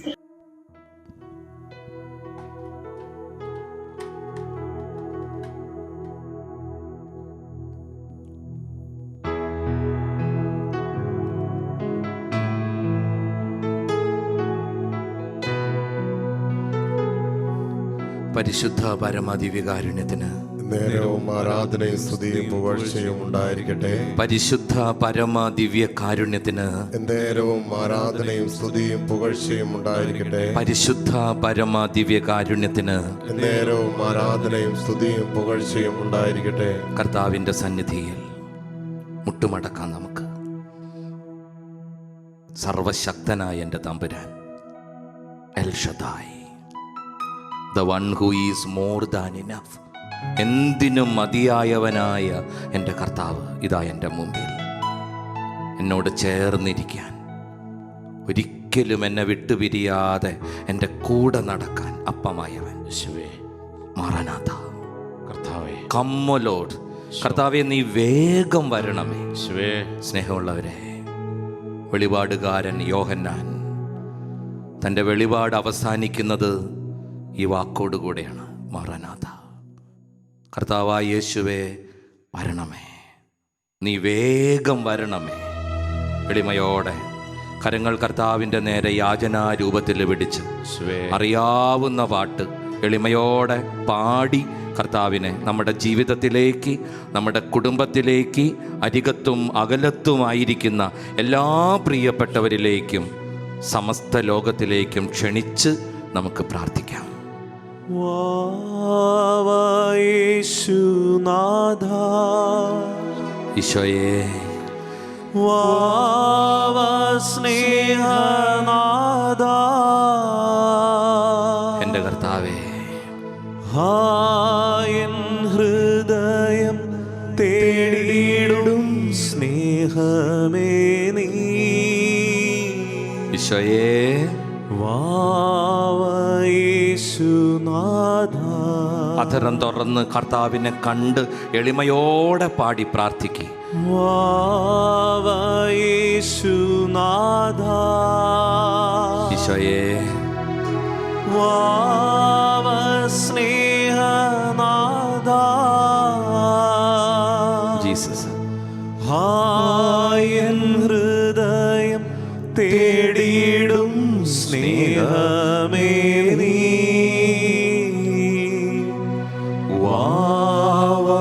യേശുനാഥ,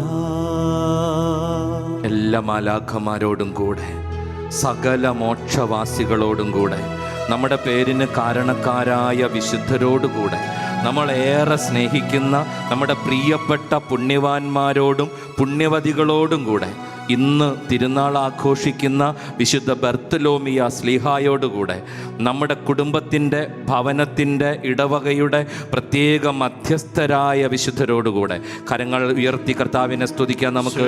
ഹല്ലേലൂയ, ഹല്ലേലൂയ, ഹല്ലേലൂയ. കർത്താവേ, നിന്നെ ഞങ്ങൾ സ്തുതിക്കുന്നു, നിന്നെ ഞങ്ങൾ ആരാധിക്കുന്നു, നിന്നെ ഞങ്ങൾ മഹത്വപ്പെടുത്തുന്നു. നീ സർവശക്തനായ ദൈവമാണെന്ന്, നീ ഏക കർത്താവാണെന്ന് ഞങ്ങൾ ഏറ്റുപറയുന്നു. മാലാഖമാരാൽ സ്തുതിക്കപ്പെടുന്നവനെ, മോക്ഷവാസികളാൽ ആരാധിക്കപ്പെടുന്നവനെ, എല്ലാ സ്തുതിയും ബഹുമാനവും പുകഴ്ചയും അർഹിക്കുന്നവനായ എൻ്റെ കർത്താവേ, നിന്റെ മുമ്പിൽ മുട്ടുകുത്തി നിന്നെ സ്തുതിക്കുന്ന നിന്റെ മക്കളെ അനുഗ്രഹിക്കണേ. അധരം തുറന്ന് നിന്നെ മഹത്വപ്പെടുത്താൻ കൃപ തരണേ. എല്ലാ ലജ്ജയും ദുരഭിമാനവും സ്വാർത്ഥതയും അഹങ്കാര ചിന്തകളും മാറ്റിവെച്ച് സ്വാതന്ത്ര്യത്തോടെ, മക്കൾക്കടുത്ത സ്വാതന്ത്ര്യത്തോടെ നിന്നെ മഹത്വപ്പെടുത്താൻ, സ്നേഹിതരെ പോലെ നിന്നെ സ്തുതിക്കാൻ നീ ഞങ്ങളെ അനുഗ്രഹിക്കണേ കർത്താവേ. ഹല്ലേലൂയ, ഹല്ലേലൂയ. അത്ഭുതകരമായ നിന്റെ ശക്തി വ്യാപരിക്കുന്ന ഈ സമയം, അകലങ്ങളിലേക്ക് നിന്റെ അത്ഭുതകരമായ ശക്തി കടന്നു ചെല്ലുന്ന ഈ നേരം, ഞങ്ങളുടെ ഭവനങ്ങളിലായിരുന്നു, ഞങ്ങളായിരിക്കുന്നിടത്തായിരുന്നു ഞങ്ങൾ പ്രാർത്ഥിക്കുന്നു കർത്താവേ. നീ ഞങ്ങൾക്ക് സമീപസ്ഥനാണെന്ന് വിശ്വസിക്കുന്നു. നീ ഞങ്ങളുടെ ദൈവമാണെന്ന് ഏറ്റുപറയുന്നു. നീ കൂടെയുണ്ടെന്ന് ബോധ്യപ്പെടുന്നു. മാലാഖമാരോട് ചേർന്ന് സ്തുതിക്കുന്ന കർത്താവേ, മോക്ഷവാസികളോട് ചേർന്ന് സ്തുതിക്കുന്നു. ഞങ്ങളുടെ പേരിന് കാരണക്കാരായ വിശുദ്ധരോടൊപ്പം നിന്നെ മഹത്വപ്പെടുത്തുന്നു. എല്ലാ പ്രിയപ്പെട്ട പുണ്യവാന്മാരോടും പുണ്യവതികളോടും നിന്നെ മുഖാമുഖം കാണാൻ ഭാഗ്യം ലഭിച്ച എല്ലാ ആത്മാക്കളോടും ചേർന്ന് നിന്നെ സ്തുതിക്കുന്നു. ഹല്ലേലൂയ, ഹല്ലേലൂയ, ഹല്ലേലൂയ. യേശുവേ നന്ദി, യേശുവേ സ്തുതി, യേശുവേ സ്തോത്രം. മഹത്വം ദൈവമേ, ആരാധന. ഹല്ലേലൂയ, ഹല്ലേലൂയ, ഹല്ലേലൂയ, ഹല്ലേലൂയ, ഹല്ലേലൂയ, ഹല്ലേലൂയ. വാവ യേശുനാഥ, പാടി പ്രാർത്ഥിക്കാം നമുക്ക്. യേശുനാഥ, ഈശോയേ, സ്നേഹനാഥ, ആയൻ ഹൃദയം തേടിയിടും സ്നേഹമേ നീ, വാവ യേശുനാഥ, വാവ യേശുനാഥ. ത്യാഗത്തോടെ ഈ ആരാധനാ നിമിഷങ്ങളിൽ കർത്താവിൻ്റെ കണ്ണുകളിലേക്ക് നോക്കിയിരിക്കാം. ഞാൻ നിനക്ക് വേണ്ടി എന്തു ചെയ്യണമെന്നാണ് നീ ആഗ്രഹിക്കുന്നത്? കർത്താവേ, നിന്റെ പരസ്യ ജീവിതകാലത്ത് എത്ര മക്കളോടാണ് നീ ഇത് ചോദിച്ചത്? നിനക്കെന്താണ് വേണ്ടത്? ഞാൻ നിനക്ക് വേണ്ടി എന്താണ് ചെയ്യേണ്ടത്? കർത്താവേ, നിനക്കറിയാലോ, ആരോടും പങ്കുവയ്ക്കാൻ പറ്റാത്ത ഒത്തിരി പ്രശ്നങ്ങളുണ്ട് എൻ്റെ ജീവിതത്തിലും എൻ്റെ കുടുംബത്തിലും. ആർക്കും മനസ്സിലാക്കാൻ പറ്റാത്ത ഒട്ടേറെ പ്രയാസങ്ങളുണ്ട് തമ്പുരാനെ, എൻ്റെ ജീവിതത്തിലും എൻ്റെ കുടുംബത്തിലും.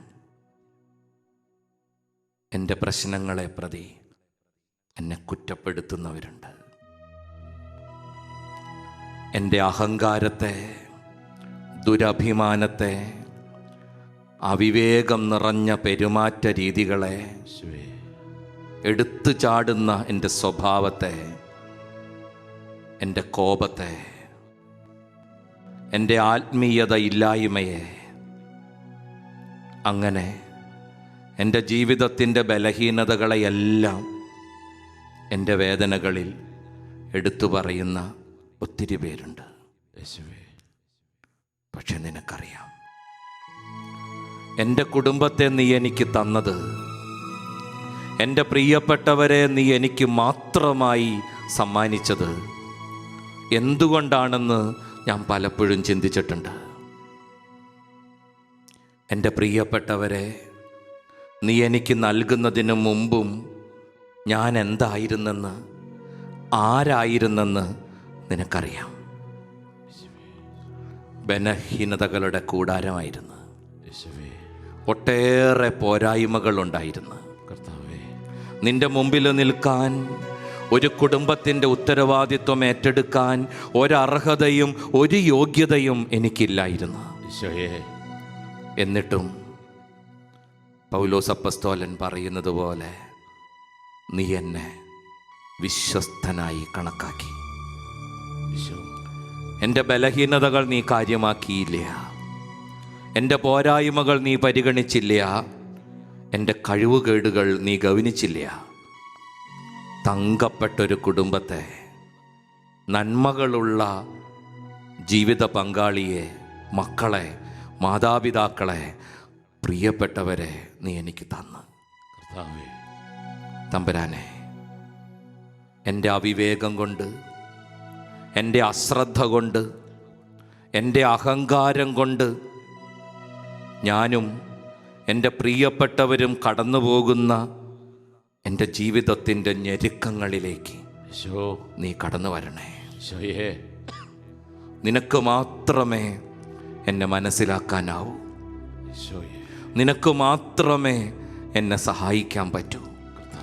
നിനക്ക് മാത്രമേ എൻ്റെ പ്രശ്നത്തിന് ഉത്തരം തരാനാവൂ. നിൻ്റെ നേരെ ഞാൻ കൈനീട്ടുക. കരങ്ങൾ കർത്താവിൻ്റെ നേരെ പിടിക്കാൻ നമുക്ക്. നമ്മുടെ കുടുംബത്തെ അസ്വസ്ഥമാക്കുന്ന, നമ്മുടെ മനസ്സിനെ മതിക്കുന്ന, നമ്മുടെ ജീവിതത്തിൻ്റെ സന്തോഷങ്ങളെ നഷ്ടപ്പെടുത്തുന്ന, ഉറങ്ങാൻ പോലും പറ്റാത്ത വിധം അത്രമാത്രം നമ്മുടെ മനസ്സിനെ ആകുലപ്പെടുത്തുന്ന വേദനകൾ, അസ്വസ്ഥതകൾ കർത്താവിൻ്റെ കരങ്ങളിലേക്ക് കൊടുക്കാം. എല്ലാം അറിയുന്ന തമ്പുരാൻ, എന്നെ സഹായിക്കാൻ താല്പര്യപ്പെട്ട് എൻ്റെ മുമ്പിൽ വന്നിരിക്കുന്ന ഈശോ, ഞാൻ പറയും മുമ്പേ എൻ്റെ വിഷമങ്ങൾ അറിയുന്ന എൻ്റെ യേശു കർത്താവേ, നിൻ്റെ കരങ്ങളിലേക്ക് ഞാൻ എല്ലാം തരുന്നു. ഹല്ലേലൂയ. നിൻ്റെ നീട്ടിപ്പിടിച്ച കരങ്ങളിൽ എൻ്റെ പ്രിയപ്പെട്ടവരെ എല്ലാം ഞാൻ സമർപ്പിക്കണം. നമ്മുടെ വേദനകളും വിഷമങ്ങളും, നമ്മുടെയും നമ്മുടെ കുടുംബത്തിൻ്റെയും പ്രിയപ്പെട്ടവരുടെയും എല്ലാ ആകുലതകളും കർത്താവിൻ്റെ മുമ്പിലേക്ക് നീട്ടിപ്പിടിച്ച കരങ്ങളിൽ എടുത്ത് സമർപ്പിച്ച് ഒരു നിമിഷം എല്ലാ മക്കളും കർത്താവിനെ സ്തുതിച്ചാട്ടെ. ഹല്ലേലൂയ. യേശുവേ, നന്ദി, സ്തോത്രം, മഹത്വം. ഹല്ലേലൂയ, ഹല്ലേലൂയ, ഹല്ലേലൂയ. കർത്താവേ, നിന്റെ കരം നീട്ടി സ്പർശിക്കണേ. പ്രക്ഷുബ്ധമായ എൻ്റെ കുടുംബത്തെ നീ വീണ്ടെടുക്കണേ. അലമാലകളിൽ അമ്മാനമാടുന്ന എൻ്റെ കുടുംബമാകുന്ന നൗകയെ നീ രക്ഷിക്കണേ കർത്താവേ. കടലിനോട് ശാന്തമാകാൻ നീ ആജ്ഞാപിക്കണം. അസ്വസ്ഥമായ എൻ്റെ ഹൃദയത്തെ നീ തണുപ്പിക്കണമേ. എൻ്റെ പ്രിയപ്പെട്ടവരുടെ മേൽ നിന്റെ കരുണയുള്ള കരം നീട്ടണമേ കർത്താവേ. നിന്റെ മുറിവേറ്റ കരമാണ് എനിക്ക് ആശ്വാസം. നിന്റെ മുറിവേറ്റ കരമാണ് എനിക്ക് അഭയ കേന്ദ്രം. നിന്റെ ഹൃദയമാണ് കർത്താവേ എനിക്ക് വാസസ്ഥലം. കർത്താവേ, നിന്റെ ഹൃദയത്തിൽ നിന്ന്, നിന്റെ കരങ്ങളിൽ നിന്ന് ശക്തി വന്ന് എൻ്റെ കുടുംബത്തെ അനുഗ്രഹിക്കട്ടെ. എൻ്റെ പ്രിയപ്പെട്ടവരെ വീണ്ടെടുക്കട്ടെ. പ്രശ്ന പ്രയാസങ്ങളുടെ മേൽ നിന്റെ അത്ഭുതം കടന്നു വരട്ടെ കർത്താവേ. ഹല്ലേലൂയ, ഹല്ലേലൂയ, ഹല്ലേലൂയ, ഹല്ലേലൂയ. യേശുവേ, നന്ദി, സ്തോത്രം. ഹല്ലേലൂയ, ഹല്ലേലൂയ, ഹല്ലേലൂയ, ഹല്ലേലൂയ. മനസ്സാകുമോ നാദ സുഖമാക്കുവാൻ? എല്ലാം സമർപ്പിച്ച്, എല്ലാം സമർപ്പിച്ച് കർത്താവിനോട് പാടി പ്രാർത്ഥിക്കുക. കർത്താവിൻ്റെ കണ്ണുകളിലേക്ക് നോക്കി പാടി പ്രാർത്ഥിക്കുക. കർത്താവ് സ്പർശിക്കുന്ന സമയമാണ്. എളിമയോടെ മനസ്സാകുമോ നാദ സുഖമാക്കുവാൻ? ഒരു വാക്കു കൽപ്പിച്ചാൽ മതിയാകുമല്ലോ. നീ എൻ്റെ ഭവനത്തിൽ വരുവാനെനിക്കില്ല യോഗ്യത തെല്ലും നാഥാ. ഒരു വാക്കു കൽപ്പിച്ചാൽ മതിയാകുമല്ലോ. നീ തന്നതെല്ലാം ശുഭമാകുവാൻ. എല്ലാം സമർപ്പിക്കും മക്കളെ. മനസ്സാകുമോ നാദ സുഖമാകുവാൻ? ഈശോ വരിക, പാടി പ്രാർത്ഥിക്കുക. ഒരു വാക്കു കൽപ്പിച്ചാൽ മതിയാകുമല്ലോ. നീ എൻ്റെ ഭവനത്തിൽ വരുവാനെനിക്കില്ല യോഗ്യത തെല്ലും നാഥാ. ഈശോയേ, ഒരു വാക്കു കൽപ്പിച്ചാൽ മതിയാകുമല്ലോ. നീ തന്നതെല്ലാം ശുഭമാക്കുവാൻ, നീ തന്നതെല്ലാം ശുഭമാക്കുവാൻ. എൻ്റെ ഈശോയെ, ജീവിച്ചിരുന്ന കാലത്ത് നീ എത്ര വീടുകളിലാ ചെന്നത്. യേശുവേ, നസ്രത്തിൻ്റെ നിന്റെ തിരുക്കുടുംബം വിട്ട് നിന്റെ പരസ്യ ജീവിതം നീ ആരംഭിച്ചത് തന്നെ കാനാവിലെ ഒരു കല്യാണ വീട്ടിലായിരുന്നു.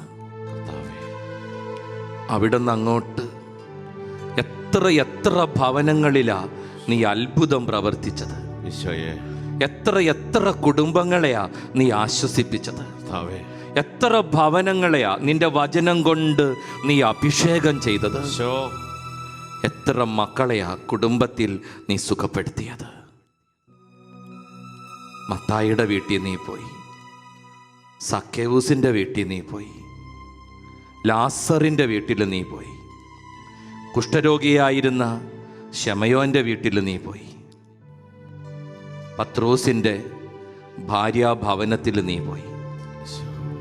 എൻ്റെ കർത്താവേ, എത്ര ഭവനങ്ങൾ കണ്ണീരോടെ കൊതിയോടെ ഞാൻ നിന്നോട് പ്രാർത്ഥിച്ചോട്ടെ.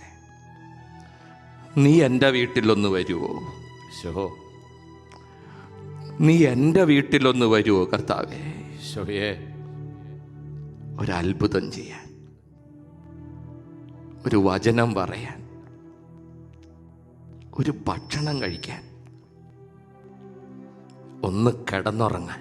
കർത്താവേ, യേശുവേ, എൻ്റെ വീട്ടിൽ നീ ഒന്ന് വരുമോ? എനിക്ക് വല്ലാണ്ട് ആവശ്യമുണ്ട് നിന്നെ.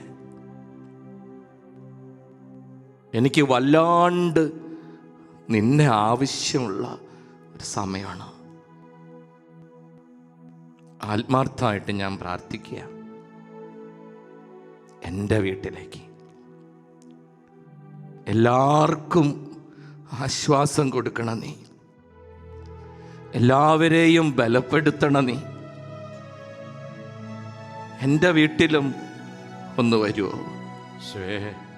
കണ്ണീരോടെ സ്നേഹത്തോടെ ആത്മാർത്ഥമായിട്ട് കർത്താവിനെ ഒന്ന് വിളിച്ച് പ്രാർത്ഥിക്കുക. എല്ലാവർക്കും ആശ്വാസമേകുവാൻ കഴിയുന്ന ഈശോ എഴുന്നള്ളുന്നു. യേശുവേ, ഉള്ളിലുറപ്പായ വിശ്വാസമുണ്ടെങ്കിൽ ആശ്വാസമേകിടുമേ.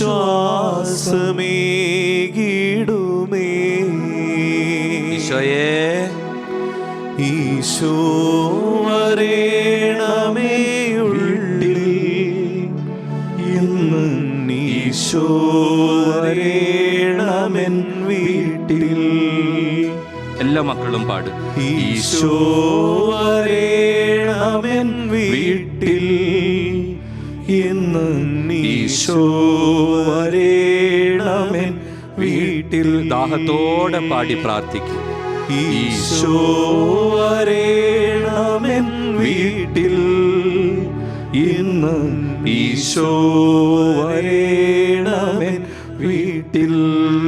ദാഹത്തോടെ ഈശോ വരേണമെൻ വീട്ടിൽ, ഇന്ന് ഈശോ വരേണമെൻ വീട്ടിൽ.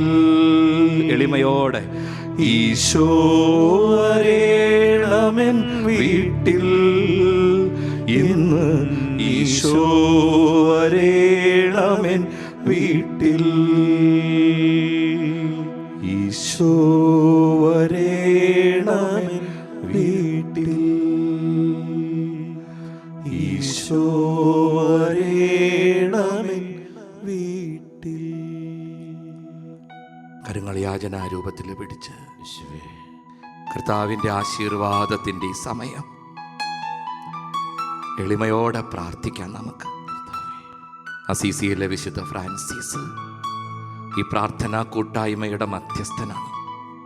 വിശുദ്ധ കുരിശിൻ്റെ മുമ്പിൽ കണ്ണീരോടെ കർത്താവിൻ്റെ പ്രിയപ്പെട്ടവൻ പ്രാർത്ഥിച്ചപ്പോൾ വിശുദ്ധ കുരിശിൽ തറയ്ക്കപ്പെട്ട വലത് കൈ പറിച്ചെടുത്ത് കർത്താവ് ഫ്രാൻസിസിനെ പൊത്തിപ്പിടിച്ചെന്നാണ് ചരിത്രം. അവൻ നിന്നെ ചേർത്ത് പിടിക്കും. നിന്റെ കണ്ണീരൊപ്പാൻ ആവശ്യമെങ്കിൽ കുരിശിലെ കൈ അവൻ പറിച്ചെടുക്കും. കണ്ണീരോടെ എളിമയോടെ സ്തുതിച്ച് പ്രാർത്ഥിക്കാം. ഹല്ലേലൂയ, ഹല്ലേലൂയ, ഹല്ലേലൂയ. യേശുവേ നന്ദി, ഹല്ലേലൂയ. കർത്താവേ, നിന്റെ മക്കളെ സുഖപ്പെടുത്തണമേ. ഹല്ലേലൂയ, ഹല്ലേലൂയ, ഹല്ലേലൂയ, ഹല്ലേലൂയ, ഹല്ലേലൂയ, ഹല്ലേലൂയ, ഹല്ലേലൂയ. യേശുവേ, കരങ്ങൾ ഉയർത്തി വിളിക്കട്ടെ.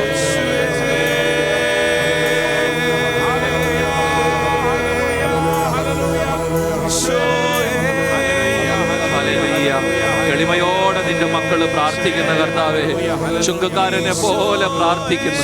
നിനക്ക് മനസ്സുണ്ടെങ്കിൽ എനിക്ക് ശുദ്ധി വരും കർത്താവേ. കുഷ്ഠരോഗിയെ പോലെ പ്രാർത്ഥിക്കുന്നു. നിനക്ക് മനസ്സുണ്ടെങ്കിൽ എനിക്ക് ശുദ്ധി വരും കർത്താവേ. സ്പർശിക്കണമേ. അകലങ്ങളിലായിരിക്കുന്ന മക്കളെ നീ തൊടണമേ. അകലങ്ങളിലായിരിക്കുന്ന മക്കളെ നീ തൊടണമേ. അവരുടെ വിശ്വാസം കണ്ട് അവൻ തളർവാദ രോഗിയോട് പറഞ്ഞു, എഴുന്നേറ്റ് കിടക്കയും എടുത്ത് ഭവനത്തിലേക്ക് പോകും. ആ സ്നേഹിതരുടെ വിശ്വാസം കണ്ട് അവരുടെ സഹോദരനെ സുഖപ്പെടുത്തിയ കർത്താവേ, ശതാധിപന്റെ വിശ്വാസം കണ്ട് അവന്റെ ഭൃത്യന് സൗഖ്യം കൊടുത്ത കർത്താവേ, അകലങ്ങളിലിരുന്ന് പ്രാർത്ഥിക്കുന്ന മക്കളുടെ പ്രാർത്ഥന കേൾക്കണമേ. ഹല്ലേലൂയ, ഹല്ലേലൂയ, ഹല്ലേലൂയ, ഹല്ലേലൂയ. പരിശുദ്ധ പരമ ദിവ്യ കാരുണ്യത്തിന് പരിശുദ്ധ പരമ ദിവ്യ കാരുണ്യത്തിന് പരിശുദ്ധ പരമ ദിവ്യ കാരുണ്യത്തിന് ഉണ്ടായിരിക്കട്ടെ.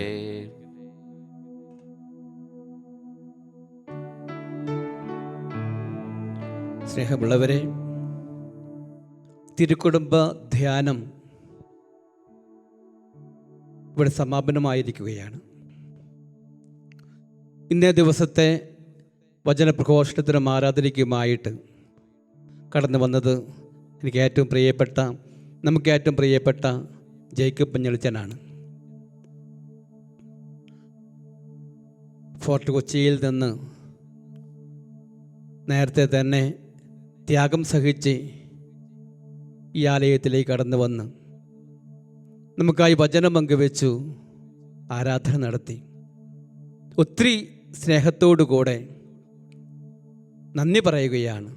എൻ്റെ വ്യക്തിപരമായ പേരിലും അസീസി പ്രയർ ടീമിൻ്റെ പേരിലും ഈ ധ്യാനം വീക്ഷിച്ചു കൊണ്ടിരിക്കുന്ന എല്ലാ മക്കളുടെയും പേരിലെയും നമുക്ക് അച്ഛന് നന്ദി പറയാം. ദൈവം അച്ഛനെ സമൃദ്ധമായിട്ട് അനുഗ്രഹിക്കട്ടെ. ഇനിയും ധാരാളം ആത്മാക്കളെ തമ്പുരാന് വേണ്ടി നേടുവാനായിട്ട് ആത്മീയവും ശാരീരികവും മാനസികവുമായ എല്ലാ കൃപകളാലും പരിശുദ്ധാത്മ അഭിഷേകത്താലും അച്ഛനെ സമൃദ്ധമായിട്ടും ദൈവം അനുഗ്രഹിക്കട്ടെ. പ്രിയപ്പെട്ട സഹോദരങ്ങളെ, ഈ 3 ദിനങ്ങളിലായിട്ട് ദൈവം നമ്മെ ഒത്തിരി അനുഗ്രഹിച്ചു. അസീസി പ്രയർ ടീമിൻ്റെ നേതൃത്വത്തിൽ നടത്തുന്ന 12ാമത് തിരുക്കുടുംബ ധ്യാനം,